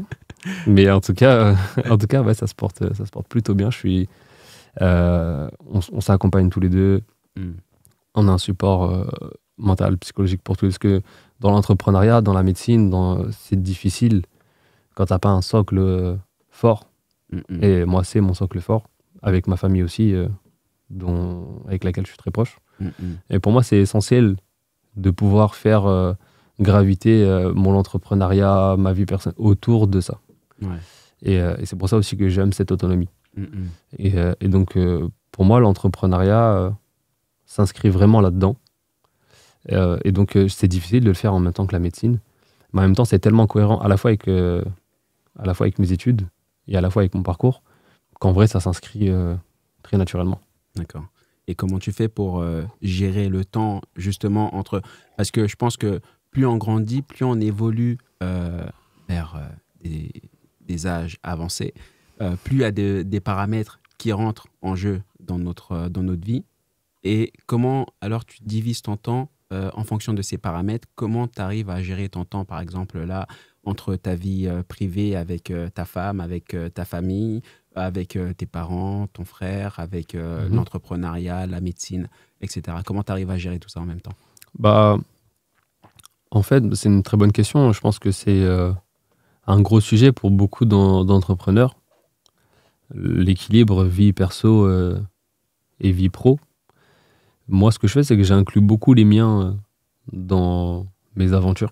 Donc, quand je viens présentement, mon épouse n'est-ce pas? est avec nous. Je parle en sa présence. En fait, c'est ça, c'est que je les inclus au maximum. Ce qui fait que, à la fois, eux, ça leur permet de mieux comprendre ce que je fais. Et donc, de comprendre que là, je suis fatigué. Tu vois, c'est concret, en fait. C'est pas juste, on se voit pas la journée, je rentre le soir et je suis épuisé et puis il faut pas me parler parce que voilà, je suis fatigué, comprends, j'ai eu une journée difficile. Enfin, tu vois, quand tu vois pas la journée, c'est pas concret, tu vois. Au bout, il y a un moment, au début, t'es dans la compréhension et puis ensuite vient le moment où tu perds peut-être patience. Et, je sais pas comment ça se passe dans ces couples-là, mais en tout cas, c'est un peu comme ça que je le vois. Et moi, l'idée, c'est de les inclure au maximum pour qu'ils voient, qu'ils comprennent. Et que en plus, moi, ça me permet de passer des moments de qualité avec eux. Tu vois, là, on échange, je passe un très bon moment. Donc, elle est là et je profite avec elle. C'est un temps de qualité aussi que je partage avec elle. Merci. Donc, au maximum, j'essaye de les inclure. Je leur raconte mes aventures. Ah, là, j'ai appris ci, là, j'ai appris ça. Puis, ça me permet aussi de débriefer. Je te disais tout à l'heure que quand tu transmets à quelqu'un, t'en reçois tout autant. Moi, c'est pour ça que je suis allé en faire une digression, mais je suis dans beaucoup d'associations de cours pour étudiants ou pour jeunes en difficulté. J'ai fait beaucoup de cours bénévoles parce que pour moi, c'est le sens de la vie. À un moment quand tu es petit, tu reçois. Forcément, tu es un enfant. Tu peux pas donner, tu n'as rien à donner. Donc, tu reçois. Et il y a un moment donné où la vapeur s'inverse et où tu donnes à ton tour. Et en fait, au moment où tu donnes, tu te rends compte que tu reçois tout autant. Et à partir de là, il n'y a plus de raison de briser le cercle. Tu vois, et donc, moi je suis totalement là-dedans. Et donc, je transmets aussi à mon entourage. Et donc, ça me permet de les inclure, ça me permet de revoir ce que j'ai fait, ça me permet de débriefer, je bénéficie de leur expérience. Elle me dit, non, là, tu devrais peut-être... Est-ce que tu t'as pensé à faire ci? Est-ce que là, tu as pensé à faire ça? Et donc... en fait, c'est des associés. Quasiment, c'est des associés. Ils ne sont pas du tout payés. Ils n'ont aucune part. Mais en vrai, c'est des associés. Donc, ce qui fait que en fait, c'est notre aventure entrepreneuriale. Et pour ce qui est de la médecine, j'ai fait une année, j'allais dire sabbatique, mais absolument pas. J'ai fait une année, comment on appelle ça? Une année de pause, césure. De césure, exactement. Je fais une année de césure pour pouvoir assurer les deux parce qu'effectivement, c'est difficile, en particulier dans l'année du concours. Après, ça peut se gérer plus facilement, d'autant qu'on peut bénéficier, quand on a des parcours un peu comme ça, de temps de stage adaptés. Donc, ça se gère. Mm. Ça se gère plutôt bien. Et dans mon cas, je suis totalement épanoui avec cet équilibre. Et ça se sent. Ça se sent. C'est vrai.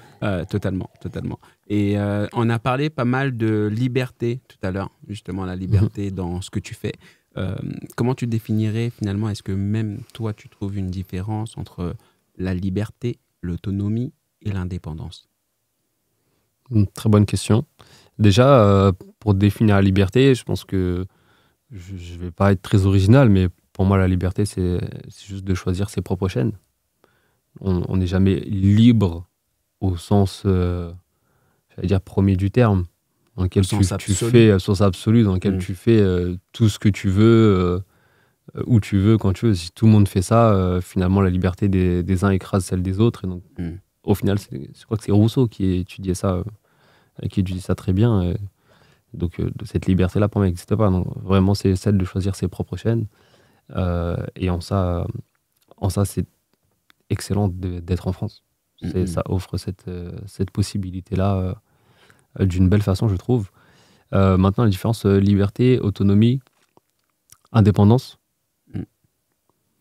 En fait, tu peux être libre de choisir tes propres chaînes, mais tu peux pas forcément le faire en totale indépendance, parce que tu les choisis tes chaînes par rapport à tes contraintes. J'ai des contraintes d'argent, donc je vais choisir la chaîne d'aller travailler. Si demain je suis indépendant financièrement, j'irai choisir d'autres chaînes. Donc pour moi, la dépendance, la décision que tu vas prendre, elle est liée du coup aux contraintes de ton milieu. Et ton autonomie, c'est le fait de pouvoir prendre ces décisions seul. Je pense que tu es plus autonome dès lors que tu inscris, comme moi je le fais, ta famille, tes amis, peut-être pas les amis, mais en tout cas dans le monde entrepreneurial, tu prends plus les décisions seul. Tu les prends en ayant conscience des conséquences que ça peut avoir sur tes proches. Après, l'idée, c'est que tout le monde soit aligné et que du coup, d'une certaine façon, on ne fasse plus qu'un. Moi, c'est la chance que j'ai. Mais sinon, c'est toujours des décisions qui sont partagées. Je comprends totalement. Et tout à l'heure, tu parlais de sacrées défaites que tu as pu rencontrer, auxquelles tu as dû faire face. Par exemple, quand tu as perdu tes emplois, les différents emplois que tu t'es vu essayer. Aujourd'hui, comment tu définirais non seulement la réussite ou le succès, et ainsi que la défaite? Je te définirai pas la défaite. Je suis en Mandela. Je suis soit je gagne, soit j'apprends. Donc, il n'y a pas de défaite. Il faut juste voir les choses sur le temps long. Et à l'instant T, c'est vrai que c'est difficile. Tu vois, quand tu te fais virer de tous tes jobs, à ce moment-là, je ne suis pas du tout étudiant en médecine. Je suis juste un élève nul qui essaie de trouver des travails et qui se fait virer à chaque fois. Tu as vite fait te dire que tu es un moins que rien. Je suis capable de rien. Tu vois. En plus, c'est des métiers qui, à première vue, sont vus comme des métiers faciles, accessibles. Et moi, j'y arrive pas. Tu vois. Moi, je t'ai parlé de la défaite. Pour moi, si tu vois les choses sur le temps long, en vrai, il n'y a pas de défaite. C'est juste, tu vois, je te parlais de ma nostalgie sur les jeux vidéo. Ouais. Tu prends de l'XP, tu vois. Tu vas faire des combats, tu les perds. Quand tu perds ton combat, tu comprends la mécanique du monstre. Et la prochaine fois, tu reviens et tu gagnes, tu vois. Pour moi, c'est juste ça. Donc, il n'y a pas de défaite, à proprement parler. Et par contre, le succès, pour moi, le succès, il réside dans ton rapport à ta vie. C'est être épanoui. Moi, je considère avoir réussi. Je suis heureux. Dans ma tête, j'ai fini le jeu, tu vois. Parce que je suis heureux, parce que je suis bien dans ce que je fais. Il n'y a pas un moment donné où, quand j'aurai acquis ça, j'aurai réussi. C'est ça la réussite, c'est avoir 1 million sur son compte, c'est être propriétaire, c'est avoir des enfants, tu vois. Pour moi, il n'y a pas une ligne d'arrivée. Si tu te fixes ça, en fait, tu vois, est-ce que c'est Spinoza, le désir, dans lequel tu cours toujours après quelque chose, où une fois que j'ai mon objectif, tu vois, c'est le suivant. Une fois que tu l'as, c'est encore le suivant. Et en fait, c'est une course perpétuelle. Et je pense qu'il faut pouvoir se contenter de ce qu'on a. Et pour moi, c'est ça qui fait le succès d'une personne. Surtout ton succès aujourd'hui, finalement. Ton succès, du moins, ta réussite que tu ressens Ouais, aujourd'hui. ouais. Moi, c'est vraiment comme ça que je le vis. J'aurais pas plus réussi si demain Docticare fonctionne à 10 000 ou si demain je deviens médecin, j'aurais pas plus réussi qu'aujourd'hui. Mhm. J'ai déjà fini, j'ai déjà réussi. D'accord. Parce que je suis heureux, parce que j'ai ce que je veux. C'est paradoxal, je dis ce que je veux, mais vous avez compris. Mhm. Je suis pleinement épanoui. Et quelles sont alors les petites victoires? Parce que je pense que pour arriver à une certaine réussite, peut-être, il faut une compilation de victoires, de moments de gaieté qui te Mhm. permettent de te dire, bah, là, oui, c'est vrai que là, je suis heureux, là, je suis content d'être là, etc. Qui te permettent de dire, OK, j'ai réussi. Quelle serait pour toi la plus grande victoire que tu aies pu avoir ces dernières années? Ah, c'est une bonne question. Pour moi, il y a des victoires, certes, mais tout ça, c'est du ponctuel. Ce qu'il faut regarder pour moi, c'est vraiment le temps long. Mm. C'est vraiment, est-ce que au quotidien, je suis épanoui? Parce que forcément, tu vois, ça m'arrive de me disputer, ça m'arrive d'avoir des moments plus difficiles que d'autres. Ça m'arrive de me dire, ah, ici, est-ce que je suis sur la bonne voie? Tu vois, je me lance dans un projet typiquement de MedTech. Mm. On est 600 000 Ouais. à faire des trucs, pas la même chose, mais à minima similaires. Et dans ces 600 000, tu as des gens qui brassent déjà des millions. Tu vois, tu as vite fait de te dire, ah ouais, est-ce que je suis pas en train de perdre mon temps? Est-ce que je vais pas.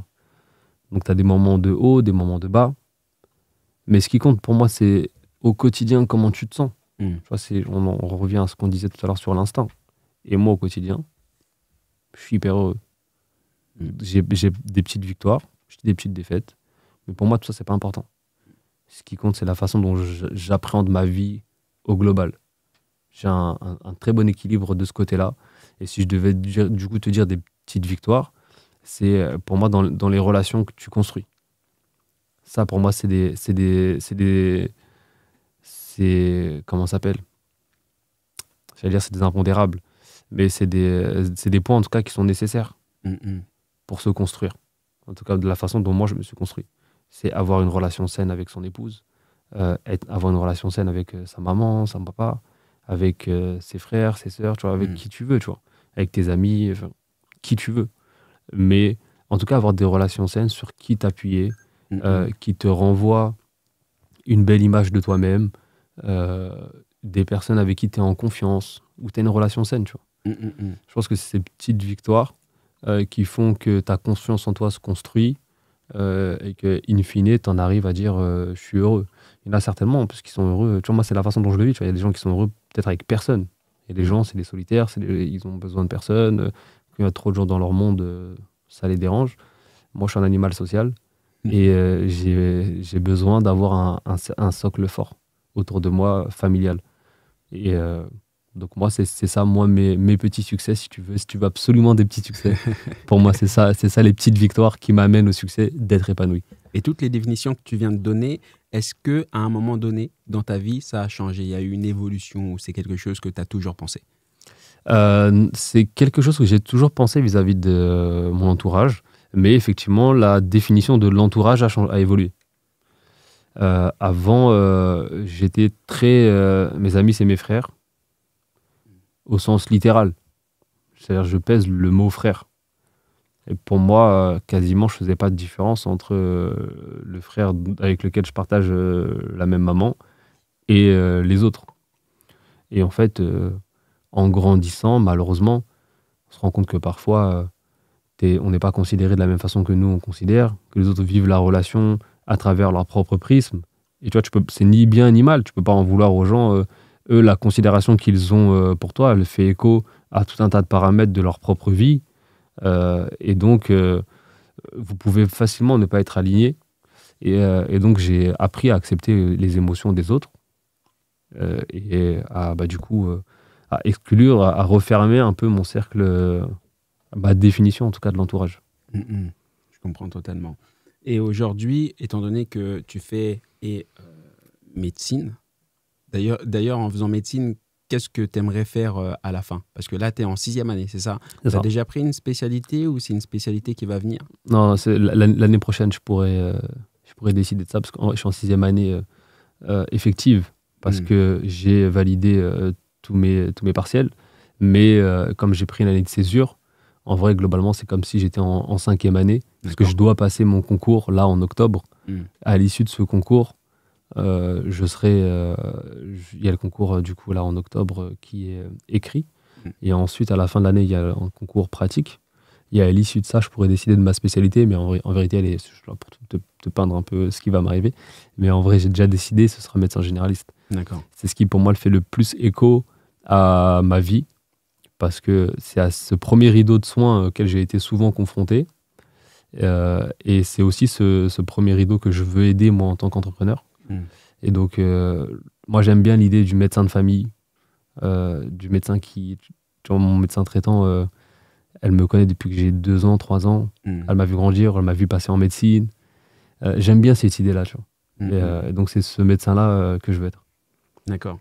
Et durant tout ce parcours, est-ce qu'il y a eu des moments où tu t'es dit « Ah putain, là c'est dur, j'ai envie d'abandonner » et qu'est-ce qui t'a fait ne pas abandonner si c'est quelque chose qui est arrivé? Oui, j'ai eu envie d'abandonner. J'ai eu envie d'abandonner parce que c'est très long et que tu arrives à 25, 26 ans, tu es encore étudiant. Moi, j'en ai aujourd'hui 30. Je suis encore étudiant. Je gagne 300 € par mois. Tous ceux avec qui j'ai grandi aujourd'hui sont établis, ils ont un vrai salaire, entre guillemets, une vraie vie. Tu vois. Moi, j'ai encore une vie, d'une certaine façon, elle est bancale. Tu vois. Je suis étudiant entrepreneur. Ouais. Donc, c'est beaucoup d'incertitudes. Et ce qui pèse, c'est d'une part ça, d'une part le fait de toujours rentrer chez soi avec, comme je te disais, le travail en tête, tu te reposes jamais vraiment, et quand même quand tu travailles pas, bah, en vrai, tu culpabilises de pas travailler, à minima tu culpabilises de pas travailler. Quand t'as pas les idées qui s'entrechoquent pour gérer le problème suivant, tu vois. Donc ça, au bout d'un moment, c'est éreintant. Mais en fait, quand tu sais pourquoi tu fais toutes ces choses-là et que tu te concentres sur la ligne d'arrivée, tout va mieux. Et surtout, moi, pour arriver à cette ligne d'arrivée, tout à l'heure, tu parlais des petites victoires qui font des grands succès. Ouais. Je me fais des petites échéances. Je vois, pour moi, chaque jour est un combat. C'est aujourd'hui, ok, j'ai fait ça. C'est très, très petit, tu vois. Je sais ce que je dois faire dans la semaine. Et je suis en mode, ok, d'accord, aujourd'hui, je dois faire ça. Aujourd'hui, j'ai réussi à le faire. Ok, c'est une victoire, j'ai réussi. J'ai réussi à faire ça. Et demain, je fais ça. Parce qu'en fait, c'est tellement d'incertitude, la situation dans laquelle je suis, que la réussite de ces projets-là, elle est loin. Tu vois. Si elles arrivent, bon, médecine, c'est un peu plus sûr qu'entrepreneur, mais ça reste loin. Et donc, c'est difficile de se projeter. Et si jamais c'est ça ta victoire à toi, bah c'est facile de s'essouffler en fait. Tu as besoin un petit peu de te restimuler au quotidien avec des petites victoires, même si elles sont artificielles. Tu vois, j'ai réussi à me lever ce matin, j'ai réussi à aller à la salle. Victoire, tu vois. Ouais. Je paye la salle 30 € par mois, je les renta, tu vois. Tu les renta. Donc, totalement. C'est vrai que j'ai eu une de mes proches aussi, pareil. Je lui ai posé cette question-là. Tiens, mais c'est quoi, moi, mes victoires? Bah, elle m'a dit en rigolant, bah, moi, la seule victoire que j'ai eue, bah, j'ai réussi à me lever ce matin. Et en réalité, les gens, ils y pensent pas, mais c'est totalement vrai. Parce qu'il y a des gens pour qui ça peut être extrêmement dur de se lever le matin et c'est vraiment hyper compliqué. Tu as réussi à se lever ce matin, alors que c'était dur aussi pour toi. Ah, c'est une victoire. Tu as totalement raison de le souligner. Totalement. Et de rentabiliser aussi la salle de sport. La salle de sport, évidemment. Et dans ton parcours, finalement, tu as testé énormément de choses au niveau professionnel, au niveau des études aussi. Et là, tu testes l'entrepreneuriat. Et dans tout ton parcours, donc là, tout mixé, est-ce qu'il y a quelque chose, toi, que tu aimerais déconstruire dans les idées reçues auxquelles tu t'es confronté en arrivant quelque part, en arrivant dans un écosystème, etc. Là, la première chose qui me vient, c'est l'entrepreneuriat. C'est-à-dire que moi, j'ai toujours voulu entreprendre. Enfin, je te le dis, depuis le collège, depuis le lycée, j'ai mon livre d'idées qui aujourd'hui est énorme. Et en fait, les soucis que j'avais eu avec ces idées-là, c'est que je voulais trop les parfaire. Et que je voulais trop dire, OK, là, il me faut the idée, the structure. the business model. Et en fait, en faisant ça, tu produis jamais rien. Tu repousses toujours. Ensuite, il y a un truc familial qui arrive, ou une expérience professionnelle, ou une opportunité qui fait que du coup, tu es plus focus. Et en fait, tu peux jamais rien produire, tu peux jamais rien concrétiser comme ça. C'est vraiment l'action qui amène le résultat. Moi, j'ai beaucoup été là-dedans, à repousser. Alors, c'est peut-être aussi la peur de se lancer qui fait que tu essayes de tout sécuriser. En fait, un jour, on m'avait posé la question, la différence entre un entrepreneur et un bon entrepreneur et un bon gestionnaire. T'as une idée? Je ne saurais pas tout dire. C'est moi qui fais le podcast maintenant. C'est que les deux vont prendre la bonne décision. Ce sont un bon gestionnaire et un bon entrepreneur vont prendre la bonne décision. Mais l'entrepreneur, il le fera avec 30% des éléments nécessaires à la décision. Et un gestionnaire, il le fera, il attendra d'avoir 90% des éléments avant de prendre une décision. La différence, elle est dans la prise de risque. Et je pense que c'est vraiment ça, c'est dans l'action. C'est OK, là, j'ai pas tous les éléments, mais j'y vais. Et je pense que c'est vraiment cette mentalité-là qu'il faut avoir pour entreprendre. Et ça, alors, ça veut pas dire, c'est pas parce que tu n'entreprends pas là, entre tes 20 et tes 30 ans, c'est très à la mode, entre tes 20 et tes 30 ans, que tu n'entreprendras jamais. Tu vois. Tu peux entreprendre à 60 ans, 70 ans, il n'y a pas de limite à ça. Il ne faut pas se dire, OK, j'ai jamais fait, donc je le ferai jamais. En vrai, ça n'a pas de sens. C'est encore s'enfermer dans des idées préconçues. Donc je pense que si je devais déconstruire un truc, ce serait ça. Et aussi, le développement personnel. On a marre. On a marre du développement personnel. C'est coach en développement personnel. Tu vois, en fait, on a l'impression que l'entrepreneuriat, c'est ça, tu vois. C'est beaucoup les trucs des réseaux. Moi, je trouve que tout ça, c'est beaucoup du vent. Parce que, en fait, on te vend une solution quasiment qui est censée marcher pour tout le monde, alors que c'est du développement personnel. La réponse, elle ne peut être que personnelle. Et moi, ce que j'aime dans une branche du développement personnel que j'aime, moi, c'est celle où on va te faire prendre conscience d'un certain nombre de biais. On va qui sont naturels, tu vois, qui existent chez tout le monde, des biais cognitifs, qui vont t'apprendre à te connaître. Tu vois. Y a un biais que moi j'aime beaucoup, c'est celui, ça c'est une vidéo que mon frère regardait d'un monsieur qui s'appelle Science Étonnante. Je sais pas s'il fait encore des vidéos aujourd'hui, mais il produisait des vidéos très quali. Et il parle de ce biais-là. Et il ne fait pas du tout de l'entrepreneuriat. Hein. Mais il parle d'un biais où il explique que quand tu vas prendre un billet pour aller au ski, pour aller t'amuser, tu l'as payé 1005, chalet compris, raclette compris, 1005, 3-4 jours. Et en fait, la veille, tu tombes malade. Et comme tu as déjà mis 1005 dedans, bah, tu te dis, vas-y, je vais y aller. J'ai déjà payé, tu vas y aller. Tu vois. Sauf que ce que tu as besoin, à ce moment-là, au moment où tu tombes malade, c'est de rester chez toi, sous un plaid, au chaud. C'est pas d'aller au ski. Tu vois. Au ski, tu vas juste te faire chier parce que tu es malade, que tu n'es pas bien, que tu peux profiter de rien. Tu vois. Mais tu as l'idée de, OK, j'ai déjà mis 1005, j'ai déjà investi tant de trucs, donc vas-y, je vais au bout. Tu sais que c'est plus bon pour toi, tu sais que ça... Mais et on a tous ce truc-là de, vas-y, c'est bon, j'ai déjà fait ça, OK, bah, je me lance, tu vois. Et alors que c'est plus bon. En fait, tu vois, c'est ce genre de biais-là, quand on prend conscience, ça te permet d'avoir du recul sur toi-même, dire, attends, est-ce que là, je suis pas soumis à un truc qui est plus fort que moi et ça te permet de prendre du recul, et tout ça t'apprend à te connaître. Et quand tu te connais, moi, c'est ce qui a fait ma force en médecine, c'est ce qui fait ma force en tant qu'entrepreneur. Et je pense que ça doit être ça pour moi, le développement personnel. C'est tu te développes personnellement, en tant que personne, tu apprends à te connaître.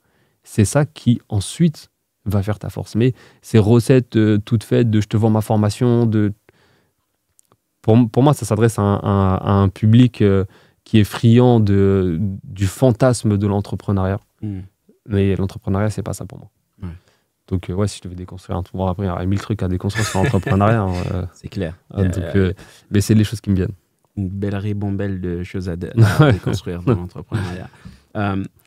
Étant donné que tu as parlé de peur, justement, que les gens peuvent avoir peur de se lancer, et je pense même que dans ton parcours, il y a eu des moments où tu as dû avoir peur, que ce soit dans l'entrepreneuriat, dans ton parcours personnel, professionnel. Est-ce qu'aujourd'hui, en y repensant, tu as eu quelque chose qui t'a réellement fait peur au point où tu te disais, ouais, ça va être insurmontable? Oui, mais je les ai quand même fait. Mais oui, évidemment que j'ai eu ces trucs-là de... Bah, moi, dans mon monde à moi, il n'y a pas de médecin. Donc, et puis, j'ai pas dans le paysage non plus médiatique, on va dire, des gens qui me ressemblent énormément. Donc, pour moi, c'est pas réservé pour moi. Tu vois. Ouais. Donc, il y a ça, et le fait que je sois pas un bon étudiant, qui fait que j'ai l'impression que c'est pas pour moi. Tu vois. La médecine, c'est vraiment pour les autres. Et c'est tellement difficile, on entend de tout. Tu vois. Je me dis, c'est impossible. Mais en fait, je suis dans un mindset, comme je t'ai dit, où pour moi, j'ai fini le jeu. Je suis heureux. Ça veut dire que tout le reste, c'est du bonus. Je vais en médecine, je rate. C'est pas grave. Je suis entrepreneur, je rate. C'est pas grave. Parce que tout ça, c'est du bonus. Alors, je me mets à fond. Je me donne toutes les chances parce que je veux pas avoir de regrets. Mais si je rate, c'est pas grave. Je pense qu'il faut... À partir du moment où tu dédramatises ce qu'on appelle l'échec et la défaite, pour ça que là, je t'ai dit, je vais pas te le définir, la défaite. Ça n'existe pas, la défaite. Enfin, c'est un mindset, tu comprends. Bien sûr. J'entends tout à fait. Il y a des coups qui sont difficiles à encaisser. Mais il faut le dédramatiser au maximum. C'est pas grave. Voilà, moi, je suis en vie, je respire, je suis en bonne santé. C'est pas mon cas, je suis pas en bonne santé, mais en tout cas, je suis en bonne santé par rapport quand même à beaucoup de personnes. Tu vois, je me tiens quand même debout. Tu vois, j'ai plein d'acquis qui font que je suis reconnaissant de la vie que j'ai. Et tout le reste, c'est du bonus. C'est pas grave. Je rate, c'est pas grave. Totalement. Et puis, si aujourd'hui, parmi les décisions qui t'amènent à cette réussite-là que tu ressens, est-ce qu'il y a eu des moments où tu t'es dit, ouais, là, j'avais telle opportunité ou telle décision à prendre, j'ai pris cette décision-là, mais si j'avais ce choix-là à refaire, la décision, je la prendrais autrement? Moi, j'ai toujours refusé cette mécanique de pensée. Parce que, précisément, si j'en suis à dire là, si j'avais su si j'aurais fait ça, le ça en question, l'action que tu aurais fait différemment, tu la ferais différemment parce que tu es la personne que tu es aujourd'hui. Si jamais tu entrevois une autre option, c'est parce que tu as le vécu que tu as eu. Sinon, tu serais au même point. Donc, c'était cet événement-là en question, il a contribué à ce qu'aujourd'hui, je suis ok, là, si j'avais été dans cette position, je ferais ça. Donc en fait, c'est artificiel. Tu peux pas avoir le beurre et l'argent du beurre. Tu peux pas avoir et la réponse à la question et en même temps te plaindre qu'on t'ait posé la question avant, tu vois, et de t'être trompé. Parce que c'est ça qui fait que tu as la réponse aujourd'hui. Donc moi, je suis en mode, ok, demain, si je suis dans la même situation, je ferai ça. Pas si j'avais su avant. Ouais. C'est maintenant, je l'ai acquis, je suis content, je suis reconnaissant de l'avoir acquis. Et demain, si je suis dans une position similaire, semblable, ce que tu veux, je sais que j'agirai bien. Donc, je suis reconnaissant de ça. Et dans tout ce parcours, quelles sont pour toi les étapes clés qui t'ont amené à être là aujourd'hui?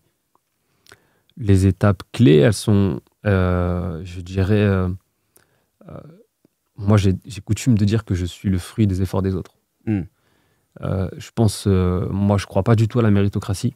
D'accord. Si on devait déconstruire un truc dans l'entrepreneuriat, ce serait ça déjà. Et comment tu la définirais simplement juste la méritocratie? C'est-à-dire le mythe selon lequel on se fait soi-même. Le mythe selon lequel tu mérites ce qui t'arrive parce que tu es allé le chercher. Pour moi, ça relève du mythe. Et pas plus. Parce que si tu as pu aller à l'école, déjà, c'est parce qu'il y a des gens qui se sont battus, qui sont morts pour ça, pour que tu puisses avoir le droit d'aller à l'école, pour que tu puisses avoir le droit à des week-ends, pour que tu puisses avoir le droit à être dans un pays libre. Déjà, tu manges le fruit des efforts des autres. C'est pas parce que tu les as pas connus, c'est pas parce que c'est pas contemporain que c'est pas les efforts des autres. Toi, tu es arrivé dans un monde où il y a tout pour toi. Je te parle, ne serait-ce que juste de vivre déjà dans le pays dans lequel on est. Tu rajoutes à ça le fait d'être dans une famille dont tu bénéficies de tout. Tu n'as rien fait pour que ton papa ou ta maman soit dans telle ou telle situation. Et donc, finalement, moi, je suis de ceux qui pensent que on parle d'héritocratie. On hérite plus qu'on ne mérite. Et c'est vrai dans toutes les situations. S'il faut 6 générations pour sortir de la pauvreté, c'est pas pour rien. C'est pas parce que, après, il y a des exemples, tu vois. Moi, il me faudra moins de générations, visiblement, à moins d'un drame. Mais il faudra moins de générations pour sortir de la pauvreté. Mais la réalité sociale, elle reste pourtant celle qu'elle est. Les personnes qui sont plus aisées réussissent mieux. Donc, Moi, je crois pas du tout à ça. Et moi, j'en ai bénéficié. C'est mon frère qui me raccroche aux études. C'est sa patience. C'est lui qui me fait découvrir la science. C'est lui qui me fait aimer ça. C'est mes parents qui m'ont laissé sortir très tôt et gagner en autonomie, faire mes propres erreurs, comprendre par moi-même.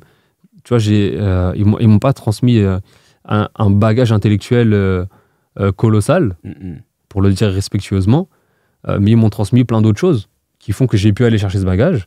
Ils ont fait les sacrifices qu'ils ont fait pour pouvoir me mettre dans une école privée et m'éviter ensuite de finir comme beaucoup de mes contemporains qui sont beaucoup, certains sont en prison, d'autres étaient papas à 18 ou 20 ans avec 3 enfants alcooliques. Énormément de personnes avec qui j'ai grandi sont dans ces situations. Et donc, moi, si j'ai été sorti de là, c'est pas par ma propre décision. Parce que moi, si ça avait été ma propre décision, je voulais m'amuser au collège avec les autres. Et eux, ils ont pris la décision, ils ont fait l'effort. Ils n'avaient pas les sous, ils ont pris un prêt. Ils m'ont mis dans une école à part. Donc, toute ma vie a été conduite par les efforts des autres.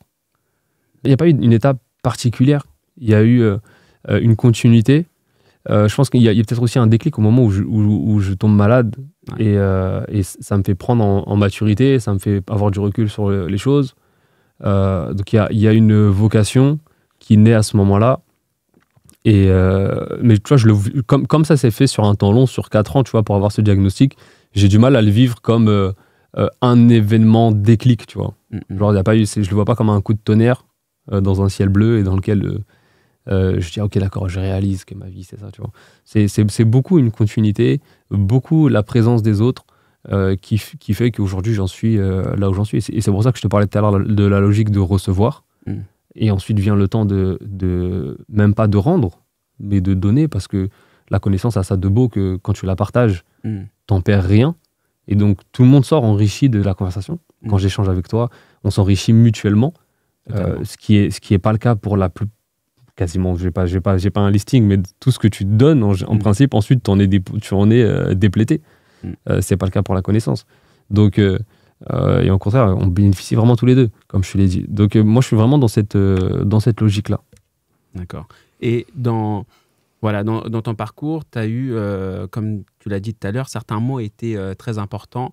Tu as rencontré des gens, tu as traîné dans un quartier où tu t'étais pris de mimétisme peut-être quelquefois. Il y a certaines paroles qui étaient rabaissantes et que tu te dis, bah ouais, en fait, je suis comme ça. Mais quelle place tu donnes à la parole, aux mots et aux rencontres que tu fais, et peut-être justement à ces rencontres qui peuvent adresser des mots à ta conscience ou à ton subconscient?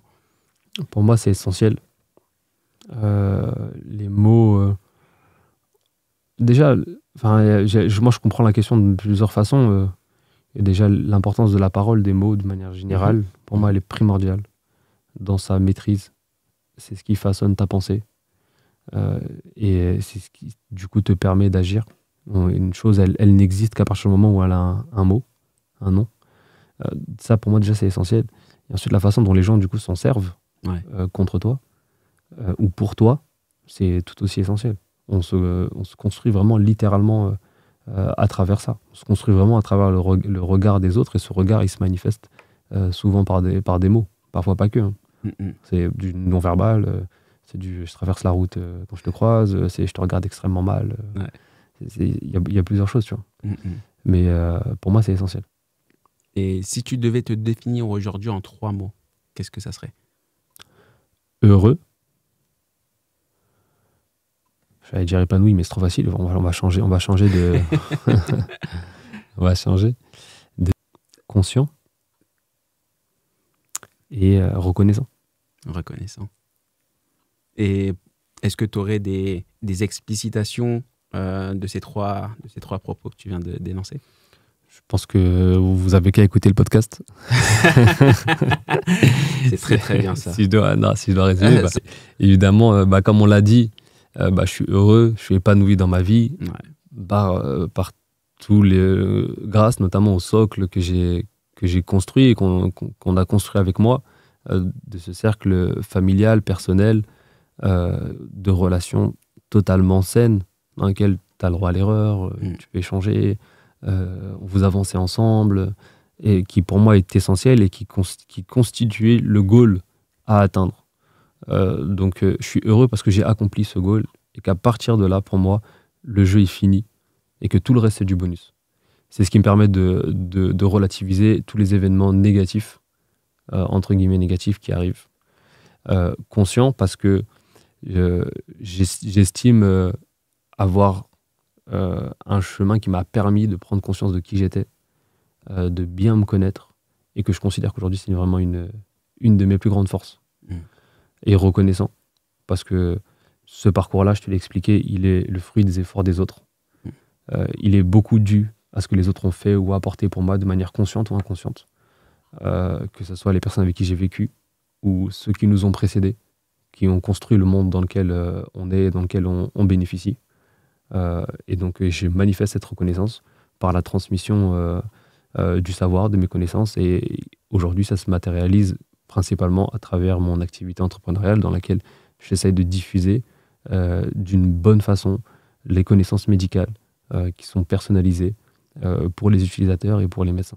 Au travers de Docticare. Finalement, le temps avance et il y a certaines choses peut-être qui peuvent s'oublier. Il y a certaines choses, voilà, le temps passe et efface certains souvenirs sur son passage. Qu'est-ce que toi, t'aimerais ne jamais effacer en avançant? Mon entourage, ma famille, ces souvenirs précieux, qui pour moi, comme je l'ai dit, sont là à la base de l'homme que j'ai construit, qu'on a construit ensemble en fait. J'ai bien compris que tu étais très heureux aujourd'hui dans l'écosystème dans lequel tu es, dans l'environnement dans lequel tu es, les personnes qui t'entourent, etc. Si tu devais te dire que voilà, il y a une chose que tu n'as pas encore accomplie et que tu aimerais accomplir, qu'est-ce que ça serait?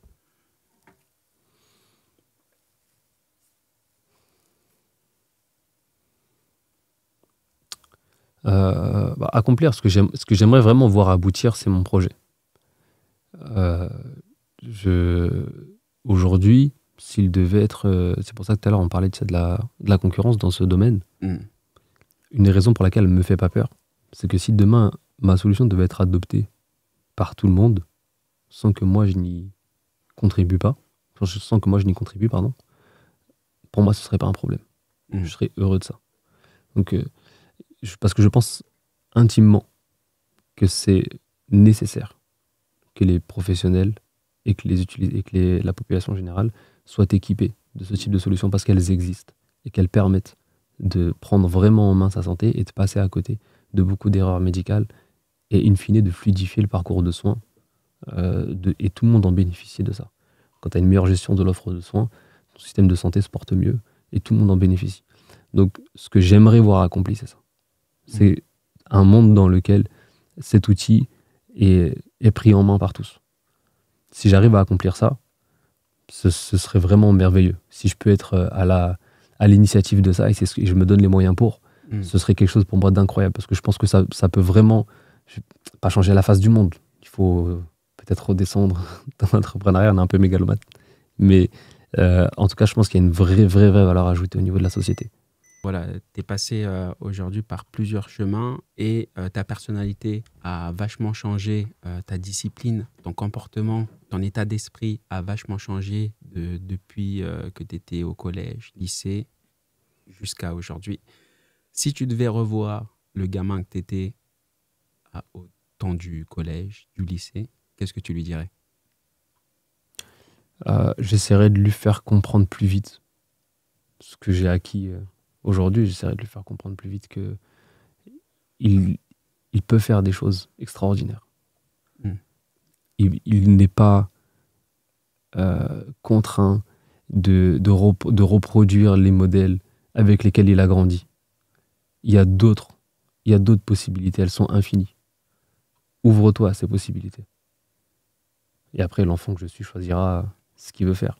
Mais on s'enferme très très facilement dans un modèle quand on est représenté dans la société que par une catégorie ou deux catégories. on a vite fait de reproduire ces catégories-là. Donc ouvrir les champs des possibles à cet enfant et après il décidera. Et pour finir, aujourd'hui, sans ton métier, t'es qui? Je suis un être humain, citoyen du monde. Je me définis souvent comme un citoyen du monde. Comme je te l'ai dit, j'ai grandi entre deux mondes à chaque fois. Ce qui fait que je place pas mon identité dans un pays en particulier. Je place pas mon identité dans une catégorie socio-professionnelle en particulier. Je considère comme un citoyen du monde. Et je pense que c'est ça que je te dirais. Pas de nationalité, pas d'origine. Non. Sois citoyen du monde, enfant du peuple. C'est comme ça un peu que je vois les choses. Parce qu'il faut un peu redescendre de tous les statuts, de tous les. C'est une très bonne question de me demander je suis quoi sans mon métier. Je pense que je suis un être humain. Et c'est une notion qu'on oublie. On se voit beaucoup à travers nos métiers, on se voit beaucoup à travers ce qu'on fait au quotidien. Alors qu'en vrai, on a tous les mêmes besoins, on est tous soumis aux mêmes règles, on doit tous aller aux toilettes, on doit tous dormir, on est très très similaires finalement. Tu vois. Merci. Merci à toi. Pour toutes ces réponses. Merci pour ton histoire, Nouad. Je te remercie de m'avoir donné le micro. Et ben, c'est un plaisir. Et selon toi, si tu devais donner le micro à une personne, qui ça serait? Vivant, mort, c'est le droit à quoi? Quelle temporalité? Une personne qui va réellement venir ici. Oula, qui va réellement venir ici? Ah, je dois passer le micro à quelqu'un? Que je vais aller chercher. Ah ouais, attirer, le chercher? Ouais. Qui est-ce que j'aimerais que tu interroges? Ça peut être un proche, ça peut être un non proche. Ah ouais, si tu me ramènes Zidane. Ah ouais. L'enfant que je suis rêverait de voir Zidane soumis à ces questions-là. J'aimerais bien aller le chercher et soumettre pas mal de personnes à ce genre de questions. Et c'est l'objectif, en tout cas, que ce soit finalement des gens inconnus, tout comme des gens connus. On a tous notre histoire, notre trajectoire, et c'est pas parce qu'on est connu que ça c'est réservé seulement à ces personnes-là. C'est pour ça que je veux chercher que ça soit des connus comme des inconnus pour leur donner le micro. Donc, Zizou, je vais essayer d'aller choper. On arrive, Zizou. Merci beaucoup. Merci à toi. Clap de la fin. Est-ce que tu as un mot à dire? Ah non, je panique. Clap. Clap de la fin.